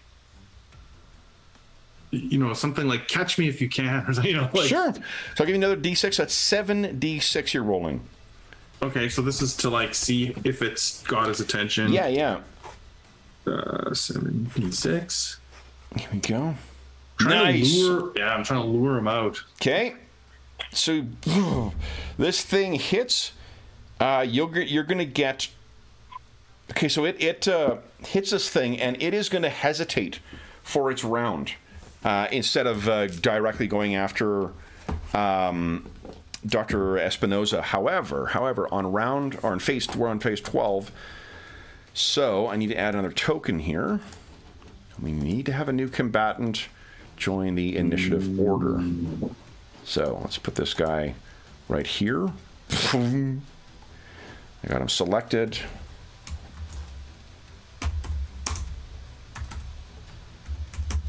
And does this work again? Come on, baby. Yes! Love it. Love it when it works. All right. That means combat unit is in a 2 point or 5. Oh, did that add in properly? This is speed 5. His speed is yeah. So it's the only one that's in the wrong order here is it's put the 12.9. Oh, at the bottom instead of which after. Is easy to fix. What I'm going to do is put you there, and I'll put him after. So what it does is it's scratch same dexterity as the subversion droid. So it half pushes, half smashes through the wall, and then or the side of the van steps out. And you can see that big gun on its forearm there begins glowing. That is all it's doing this round. Top of round... Oh, end of... what do you call it? End of round recovery. So your recovery is what, 15? Yeah. Add 15 back to stun and to endurance. Oh, okay. That was my question. So you do get the stun back as well. Yes. Yeah. Body takes days to heal, or if not weeks, but your endurance and stun comes back as long as you can make it. Or you can take have a half DCV catch your breath round where you do nothing else, and you get to add your recovery back to endurance and stun. All right, so this monster steps out. Then it is top of the round. Mind Warp, you're up first. You're about 25, I think, meters or so down the street. People are screaming, and running back inside. People are taking photos and beginning to film things. What would you like to do? Give us a 3d6 roll again. Let's see, seeing this new unit, let's see if this rings a bell whatsoever. Still, what the fuck is this thing part of? Who are these idiots? Yeah. What are you doing? Can I throw something at them? Looking around, there is... What are you thinking to try and throw? What I'll tell you is the way we determine how far you can throw stuff is how much excess strength you have. You got a 10, so you're not super strong. But this is a thing where you could, in theory, try and stunt something. Like if you wanted to discus something, spin around at super speed and then hurl it. And speed throw it. Yeah, I mean that's kind of what I'm thinking. I'm trying to get them now. I'm 25 meters opposite direction of Dr. Espinosa. I'm trying to get them to follow me. So, and I don't Yep. necessarily want to run back towards them because that's just, I can't imagine why.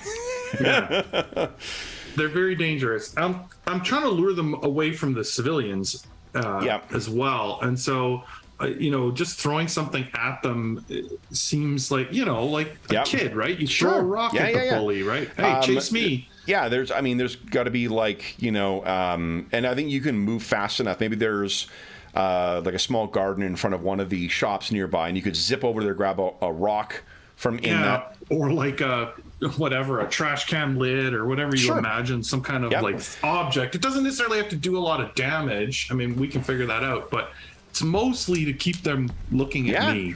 Go right ahead. Okay, so that'll be, let's see here. That'll be a strike that you're doing. Yeah. And I think otherwise. So what's the rule for if you stun something? It's twice the endurance? No, it costs. It costs double endurance if you're trying something new, but you also have to make a successful powers check, and you don't have that skill yet, which means it's 6 or less. Oh, right. Yeah.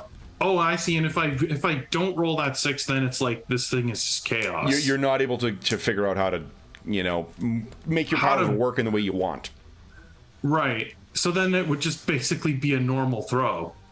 I think it just exactly. It would just be a normal throw. Yeah, like I go to throw a garbage can lid, I try to use my power, but instead I just throw it like a normal human would throw it. Yeah. You spin around real quick and then you let it go. And you're like, I did not time this right. Yeah, it goes normal. Yeah. Okay, so I have to roll a 6 or less on 3d6. Oh.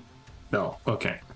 So then it's just whatever my strength would dictate this throw is. So, and I think, let's see here. I don't know if we've got, like you said, I don't know if we've got a normal attack. I can quickly add that. Just once we do it, we won't need to add it again. Yeah, it makes sense to just have let's see here. Let me close this thing off here. Don't need that.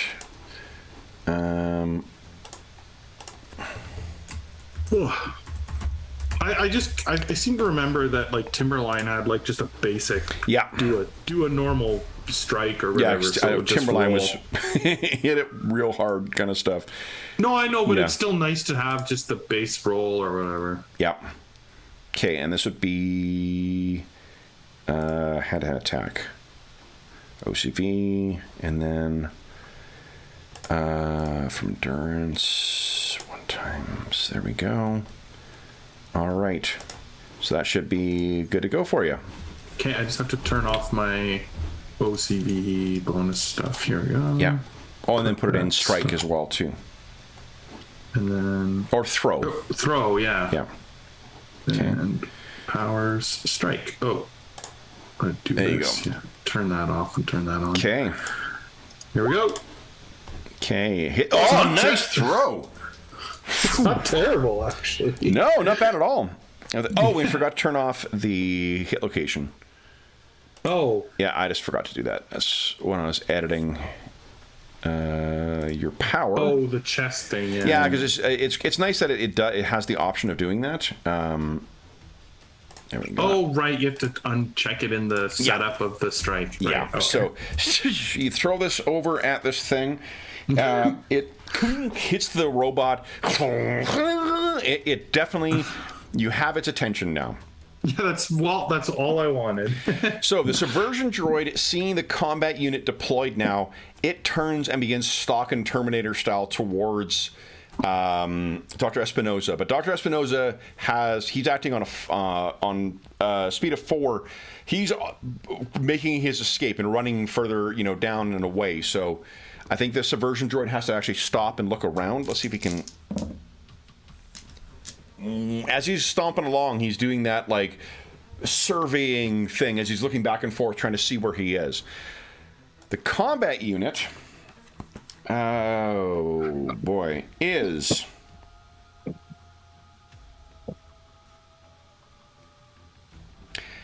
I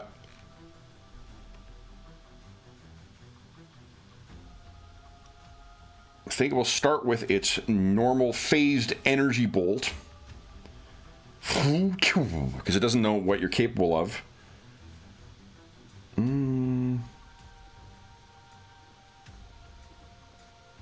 Better idea.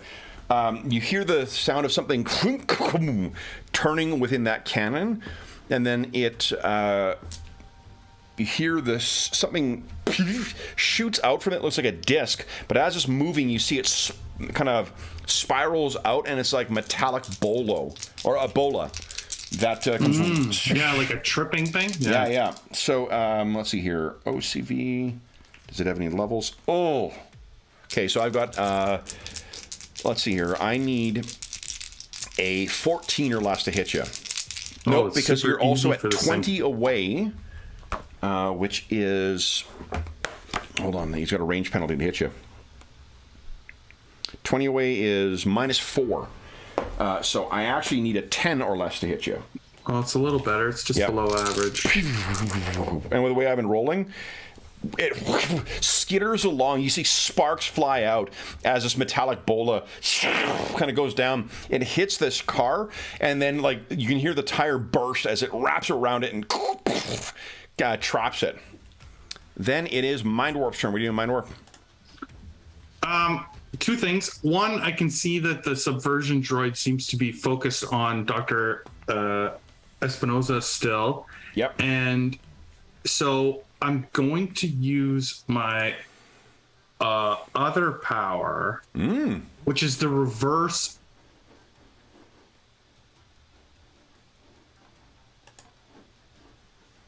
Oh, I think you froze up there, Jeff. We may have lost Jeff. Let's check and see if he's in chat here. Oh, boy. Oh, yeah, he dropped out. So let's see if Jeff joins back in a second here. I'll put the link to the chat back in here. There we go. And I'll check Discord. Let's see. Okay.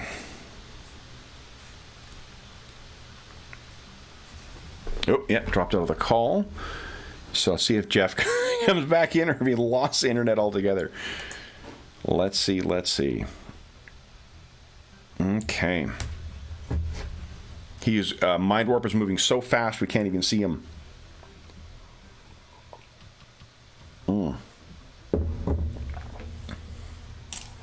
Let's see if he comes back in.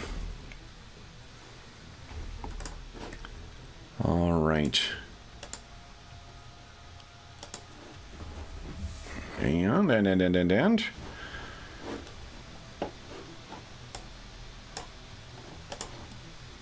Let's see. Nothing in chat. So we shall see. Let me hit refresh on my side here. Or reconnect. Let's see. Oh.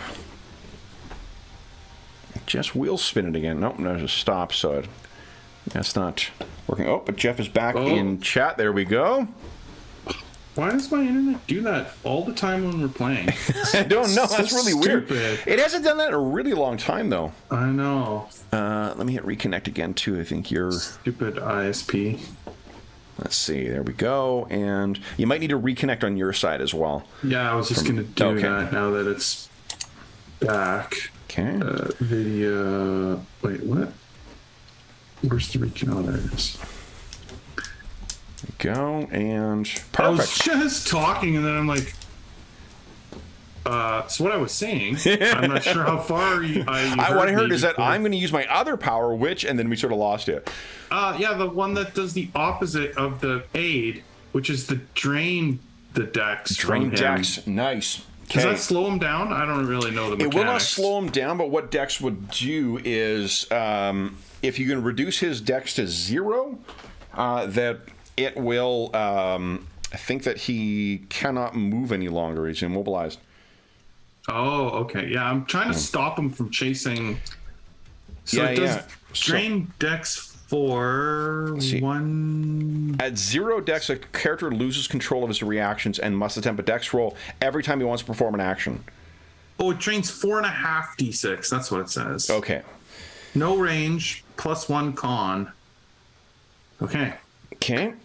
So what do I set my combat thing to? So every 2 points, it reduces 1 drain. What do you call it? Reduces 1 dex. So every 2 you roll. Go ahead and roll your attack. And hold on. Do you want? Does that one have any movement linked to it? No, and it has no range. Okay. Now hold on. I don't know if I think your movement is separate from your. Your movement is separate from your. What do you call it? Yeah, it's not part of your multipower, so you can still move the full 72. Right. Yeah, it's a separate power. Or 35, right. I guess, is what you would need to get to him. Although, yeah. No, what do you mean? I don't have to move up to him, do I? Well, what's the range? You said no range. It says. Does that mean no range? Like you have to be touching them, or no range that? Let's see here. No range penalty. I mean, I honestly don't know. So drain normally has a standard range. Let's take a look at, which means that it's got like it would be at range, not touch only. But I don't know if that one for Speedster was built with that. I wonder if they added that because to keep the cost down. Or, well, because they had extra points to spend on it? I have no idea. Yeah, because it was called Dizzying Spin in the thing. That's why it's got no range. So, yeah, you do need to actually be up. So you may need to just move up on this thing this round. Oh, I see. Okay, so that no range means like you have to be right beside them. Yes. Oh. It makes it a melee attack instead. When it says no range. Oh, okay. I read that backwards. Okay. Oh, then I wouldn't do that because I'm still trying to draw them away. I wouldn't necessarily go back there because that defeats the purpose. Like I said, if I move back to them, then they don't have to move to. Yeah. So then instead, what I'm going to do is the combat droid is still focused on me. It is. Yep. Range seemed to affect its ability to hit me because it seems to be firing projectiles, and that's just something that I know from a little bit of experience in fighting, that the farther I'm away, the harder it is to shoot me. And so I will just increase my range to the combat unit. Okay. But keeping you know what, sort of I'm gonna run away again. Like I said, if he's gone north, let's say I'm going south, I'm gonna move south, and then so I can tell you the street you're on runs east-west. Or east-west, and whatever, same difference. So like if he's going west, then I'm going, or if he's probably going east back into the city. I'm picturing that, yeah, Dr. Espinosa is running away to the east. That's where the subversion droid is. You're to the west right now, and that's the direction that the combat unit seems to be going. Yeah. Which is, so then I'm going to move more west, but knowing that my speed, I think, is high enough, if I want, I can loop back around to Dr. Espinosa once I draw him away. So I'm going to move. I'll remind you, two things to bear in mind is, one, you can always do your non-combat move, if you like, which... it's like 144, which does put you at half dexterity, but also cover is a thing in this game. Right. So if you wanted to like run along the sidewalk next to the parked cars. Yeah. Well, I'm actually purposely trying not to move the full 140 meters. Like that's really far away. I'm trying to sort of lure him. Like I'm trying to move far enough that he's like can still see me and shoot at me, but like he's at full range. But you're right, I could take some cover, like move to the. I mean, I don't really care about destruction of people's cars. Like collateral damage is not something that Mind Warp worries about. He more worries about staying alive. So he would use parked cars or whatever. But like I'm not moving my full speed. I'm moving a speed that I'm fairly certain has increased the distance. Yes, you're currently about 25 meters away from the combat unit. How far away do you want to be from it to the west? Yeah, like I'm thinking, so what, a city block is like, I don't know, 100 meters? 120 I don't even know. meters? Something like that, like a block away, not just like, you know, a couple businesses away. Sure, let's see here. How many meters... I'm gonna guess it's city in a city block. A standard block in Manhattan is about 274 meters. Wow. Chicago is about 200 meters. Oh, they're huge. Yeah. Okay, so then maybe I would move my full 144 then, because that's still only about a block away. Yeah, so you move about a block away. All right, then it is the combat unit's turn. You can see those little like pylons around its feet there. They sort of open up, and then fire starts coming out as it flies up into the sky. And it moves its full combat movement of 40 meters up and over towards you. Yeah. So it's getting the high ground. Your turn. What are you doing? Okay, I can see that even with its flying, its combat, it is a little slower than me. So I can't fly. So this thing has a very strategic advantage on me. But I see that it's following me, and that's really all I'm after. I think in a couple rounds I can maybe get far enough to like loop back, and it won't necessarily. So I'm gonna just move my full 140, like full speed again, up the street. Like at this point, still appearing to be running away. Okay. Like straight west to the water, essentially. I guess would be sure. Well, no. West actually doesn't get to the water. To the north, it does get to the water. If you take an intersection, it goes up. It actually kind of goes down towards, and that's toward, I believe it's Kitsilano is the neighborhood, and Kit's Beach is down there. Kitsilano Beach. Well, west always has to eventually get you to the water. Either way, the thing is, if you go west, that's where you get to the endowment lands and then to the UBC campus. No, I know. I'm just joking because the ocean is clearly there eventually. So the subversion droid is still stomping along looking for Dr. Espinosa and does not find him. Okay. I probably can't see that at this point. No. So. Mind Warp, you're up next. What are you doing? Okay, so now I'm gonna do, I mean, like roughly at this point, like probably by another full movement, I'm like, 2 blocks away or something, and then I'm gonna turn. So I'm trying to loop around back. Are you trying to like go up a block and then kind of make your way back? Essentially, yeah. Okay, cool. Yeah. Okay. I was trying to lure him away, but then I want to head back and make sure Dr. Espinosa gets away. Sure. So I'm hoping that I'm moving fast enough that this thing is like, gonna fly south a block and a half before it realizes, like, I mean, I don't know what its tracking's like or anything, because like my rolls on who and what these guys are is pretty low. Yeah.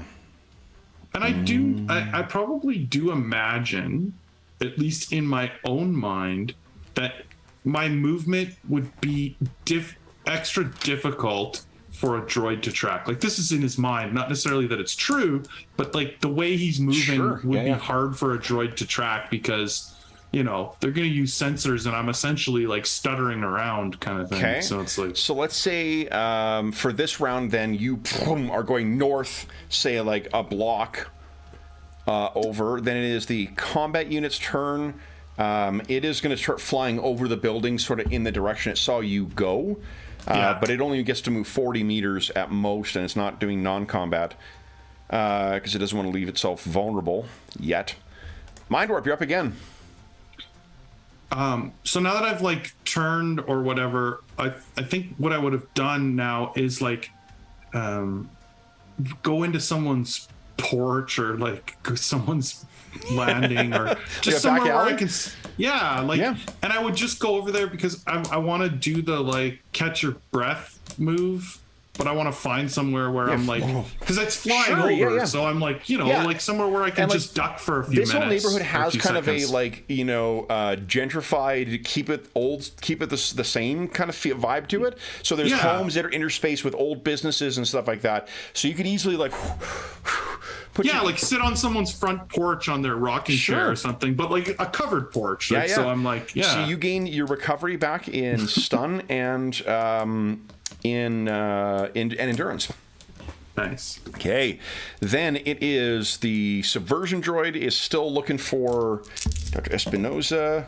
Nope. I keep rolling like 14s or higher.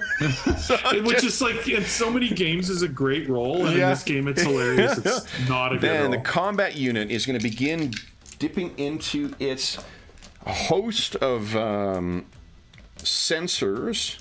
Which is kind of what I was expecting. But hoping that What it doesn't have, though, is X-ray. There's no penetravision. So I think what it does instead Yeah, terrible rolls. It doesn't see where you are at all. So it sort of flies and then kind of hovers for a moment and is looking around. It only moved 20, so it's moved a total of about 100 meters away from where it started. Then it's your turn again, Mind Warp. What would you like to do? You can hear the roar of its boot jets above you. You caught your breath. What are you doing? Is there a sneak or a stealth or any kind of roll like that I can make? Yeah, absolutely. I'm gonna try to like essentially sneak my way like a block over, or like, you know, to get to a different street, essentially, like a back road, an alley, something that like. Yeah. So one of the things that there's something that everyone gets, what are called everyman skills. Yeah. And typical everyman skills are acting, climbing, concealment, conversation, deduction, knowledge skill of your home region, paramedics, persuasion, professional skill, shadowing, stealth, and transportation familiarity, small motorized ground vehicles. Each of them counts as an 11. Oh, okay. Yeah. Every professional. No, sorry, 8 or less. All of them are 8 or less, except for the everyman professional skill, which is 11 or less. So you got 8 or less with stealth right now, but I'm going to give I think a +3 to that because of the ambient conditions and whatnot. So that'd be an 11 or less you're rolling. Okay. Yeah, so that's perfect. That's basically a 50-50. Here we go. D6. Here we go. Come on. Good time for a roll. Yes. Okay. I think I also kind of realized after sitting there and catching my breath that it doesn't seem to be looking through the building. So maybe I'm like using the buildings themselves to, you know, if I can't see it, it can't see me is sort of what I'm thinking a little bit. And I think for stealth, you can move like a quarter of your movement. So you still could move. Let's see here. A decent amount. A quarter of 72. Yes, so non-combat speeds incur, let's see here. A full move is at -2, moving more than 2 meters, but no more than a half move is no modifier. So actually, you can move 36 meters and still be sneaking. Yeah, and that's good. I'm going to do that because I'm also trying to conserve my stamina a little bit, or my endurance. Okay, then it is round 12. And now, hold on. I don't know why he's back in the wrong place again. But you're up first because you got a better thing. So you have another action now. What would you like to do? Yeah, so for the last action of this, I'm going to just continue that stealth move one more time because I'm trying to, like, you know, essentially loop around stealthily before I use my speed to sprint back. So here's what I'll let you do. You beat yours by 2, so like the margin of success is 2 right now. I'll let you re-roll your stealth if you want, or just leave it at that, and that's what I'll roll against for the perception check. Oh, I see. No, I'll let him roll. I'll let him roll against a 9. Range penalties also apply for perception. So, like, the fact that this thing is still like 100 meters away from you also will impose some pretty substantial penalties. Right.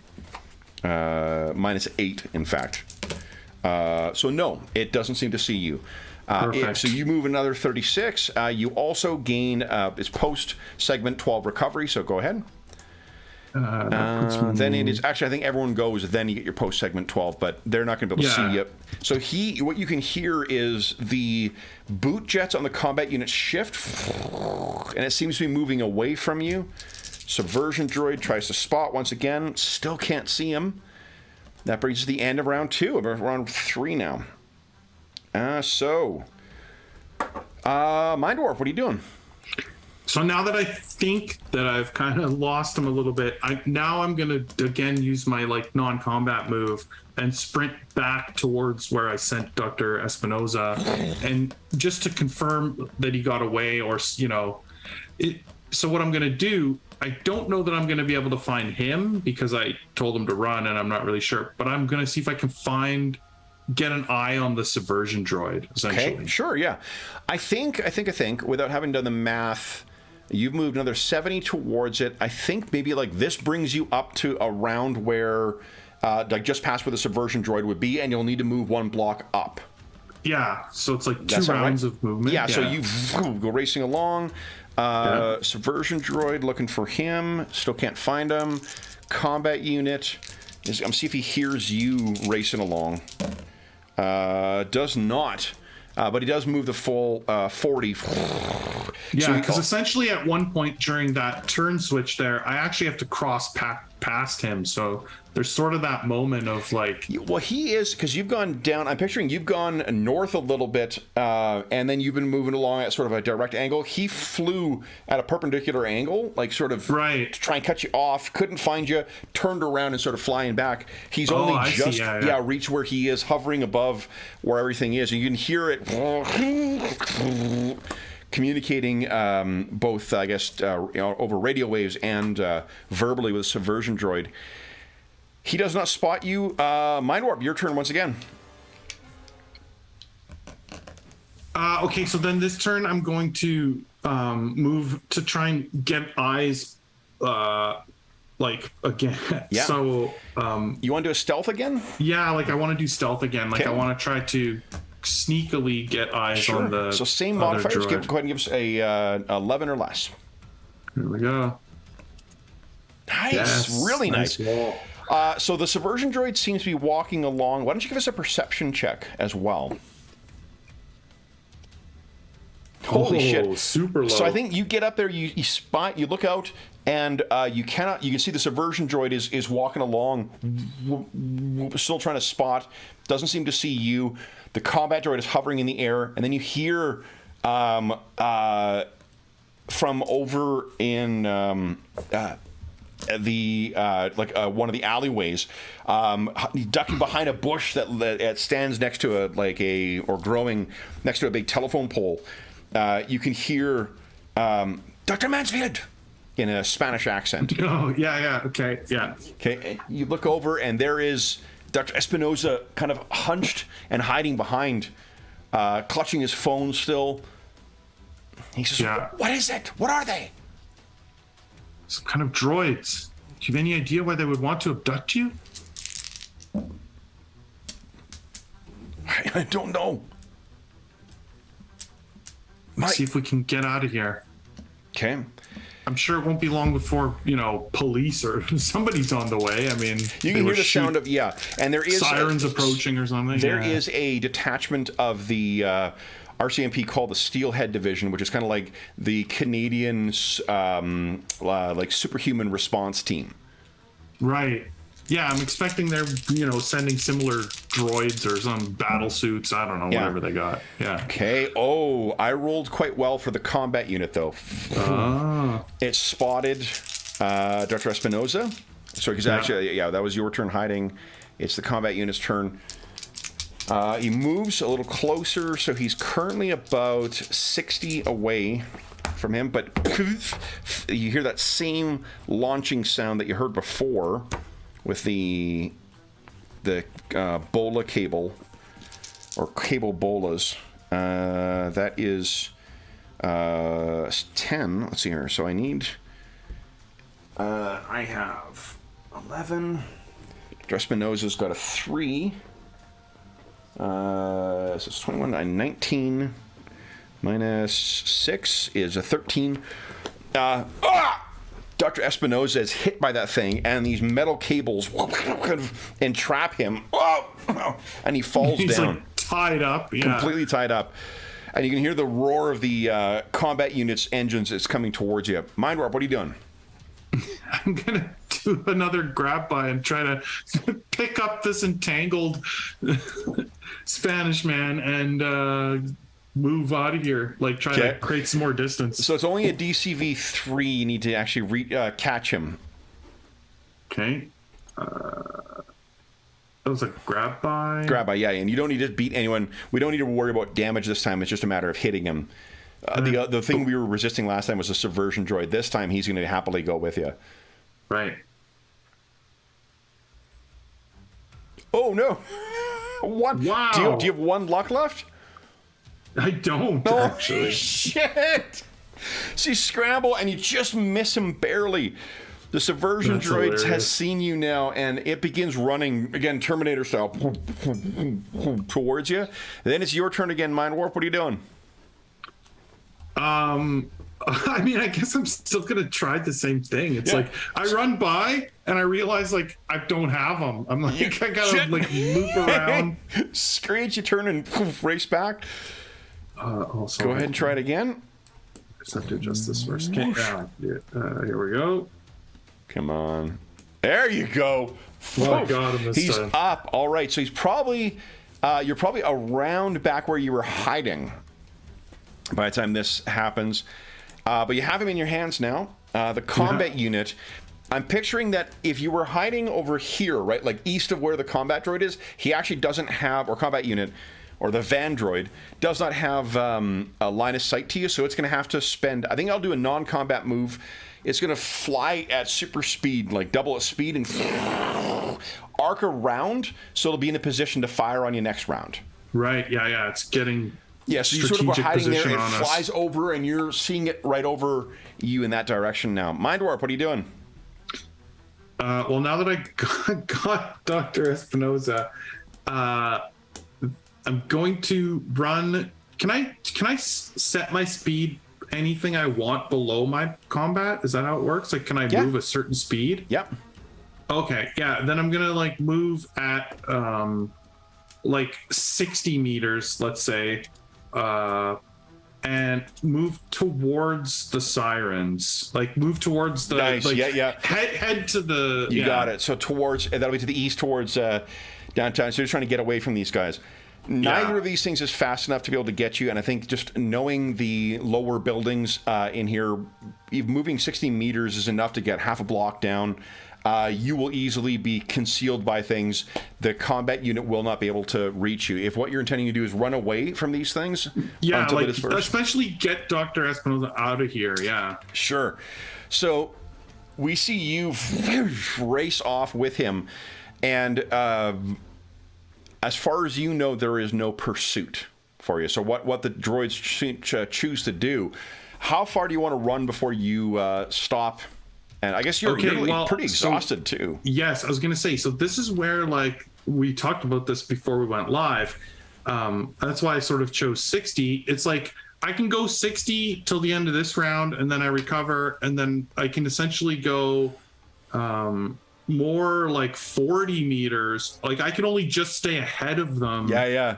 Like, essentially, combat-wise, and I'm exhausting myself. Like, and I'm also carrying him because he's tied up in this bola. So I am like dying. Like I don't think I've ever run carrying someone before. Like this is something new. Like I am just like, and I think it's more like, it's not that he's exhausted like that. I mean, he's probably tired from holding the weight of the person, but because he's using his mind to run, it's more like he's like tired, like he's like yawning, and like his mind is well, it's like, I mean, cramming is mentally exhausting. It's like cramming for an exam, kind of exhaustion. Like and it's been a long day, and so like his brain it's like. So you are stumbling kind of along. You have to finally take a break after a couple of blocks just to catch your breath, and that's around the time you can hear the sound of sirens moving in that direction.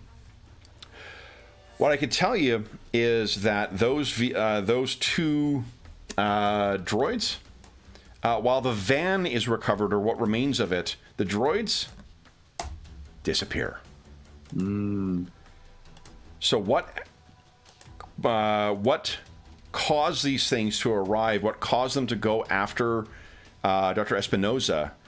That is, what he, I guess if you're sitting around and talking to him, he doesn't have any idea why these things would be after him. And no one, people took photographs of these things. So what I will tell you is, because they can compare it and it's relatively easy to do, there are lots of different things that make use of infiltration, cyborgs or droids or whatnot. But those specific combat units, those have a single creator who makes something that way. And I wish I'd loaded an actual handout for this. But the combat units that you faced and the subversion droid, created by MacLeod. And that's probably something I could look up on, you know, a database or somewhere after the fact. Right? Mechanon is one of the most well-known supervillains in the things, and like master supervillains. What I can tell you as a general rule, well, in terms of importance for the setting, I'll tell you, there are only two villains that have merited their own book. That's not true. There's three villains, one of which is only a relatively recent one and was not in earlier editions of the game. Two villains who have been in the game from the very first publishing, and you now know both of them. Oh. The first one is Dr. Destroyer, and the second one is Mechanon. Yeah. And I think it does not, once I look up who it is, you know, once we catch our breath, it's probably for both of us an easy jump of conclusion of why he's after Dr. Espinosa. Most definitely. I'll tell you, here's the things you know. Mechanon is an immensely powerful sentient robot fanatically dedicated to wiping out all organic life on Earth. Mechanon's weaponry includes bolts and beams of something called phasic energy, neural agonizers, disintegration beams, biodisruptor rays, tangle web projectors, and more. Mechanon hates all organic life, but seems to particularly despise the Sentinels, the Liberty League, the Champions, Viper, Argent, Gadgeteers, and power-armored using superhumans and cyborgs. That's what's the common stuff. He's been a thorn in humanity's side since the mid-'80s, and it seems as if he has his sights set on your ally. Or your new friend, I should say.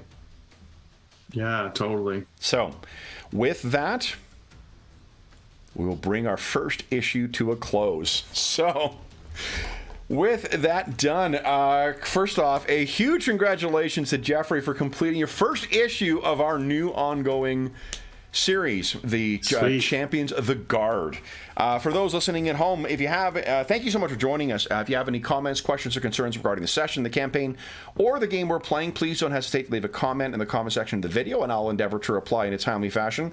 In addition, if you have, down below in the description of the video, you can find a link to the Dungeon Musings Discord server, where we have channels dedicated to this game and every other game we run on the channel, as well as a bunch of other channels dedicated to a bunch of different topics like virtual tabletop information and online conventions, and a bunch of great people, a bunch of great conversations, and you are more than welcome to join us over there. In addition, there is a link down below to something called Heroes Save Villages. That is the charity fundraising campaign we run on the channel. It benefits the SOS Children's Villages International Charity, a really terrific organization active in over 130 countries, benefiting over 80,000 orphan and abandoned children. We just, a couple of days ago, had our first charity raffle for the year and gave away just a ton of great prizes. For our next one, I don't know when the date of the next raffle will be, but the for every $25 Canadian that you donate through that link, and all donations go directly to SOS Children's Villages International, none of it to the channel or any other middleman. For every $25, you get one chance to win the grand prize or another prize in the next charity raffle we'll have. If you want to see what prizes we gave away in the last raffle, head on over to the Dungeon Musings Discord server and check out the Charity Initiatives channel. On there, we have a listing of all the different prizes that people won, including a bunch of great prizes from our friends at Beetle and Grimm's Pandemonium Warehouse. The last thing I will say, there's also a link down below to our friends at Noble Knight Games. Noble Knight Games is the preeminent retailer in North America for out-of-print or hard-to-find games. They have not only a huge selection of out-of-print games, but also a terrific wish list feature, which allows you to put games on a wish list, and when they come in, you're advised, and then you can pick them up if you like. If you make a purchase of $10 or more through their website, then be sure to enter the code DungeonMuser at checkout, all one word, and you'll save yourself 10% on your purchase. Noble Knight is actually what I use to fill both my 5th edition Champions and my 4th edition Champions collections. So they're a terrific place to find the out-of-print stuff that is sometimes tricky to track down. The last thing I will say is a huge thank you to our stalwart heroes. So Jeffrey, thank you so much for playing tonight. This was a shit ton of fun to get through. Sure. And I gotta say, I'm a little surprised. We got through all the content I wrote. Oh, nice. My planning was it. much better this time than that. So that was great. It was really, really cool to see Mind Warp action in action. I look forward to seeing where we go next. He didn't even put his costume on yet. No, that's right. Then, for those listening at home, thank you so much for joining us for our first session of the Champions of the Guard campaign. We will be back again with more heroes and more Canadian superheroic action in 1 week's time on next Friday. Until then, we hope that we gave you a few hours to take your mind off of the troubles of our world and see the troubles that are beginning to rear their heads for our newfound Canuck hero. And until we see you again, stay safe, stay healthy, and happy gaming.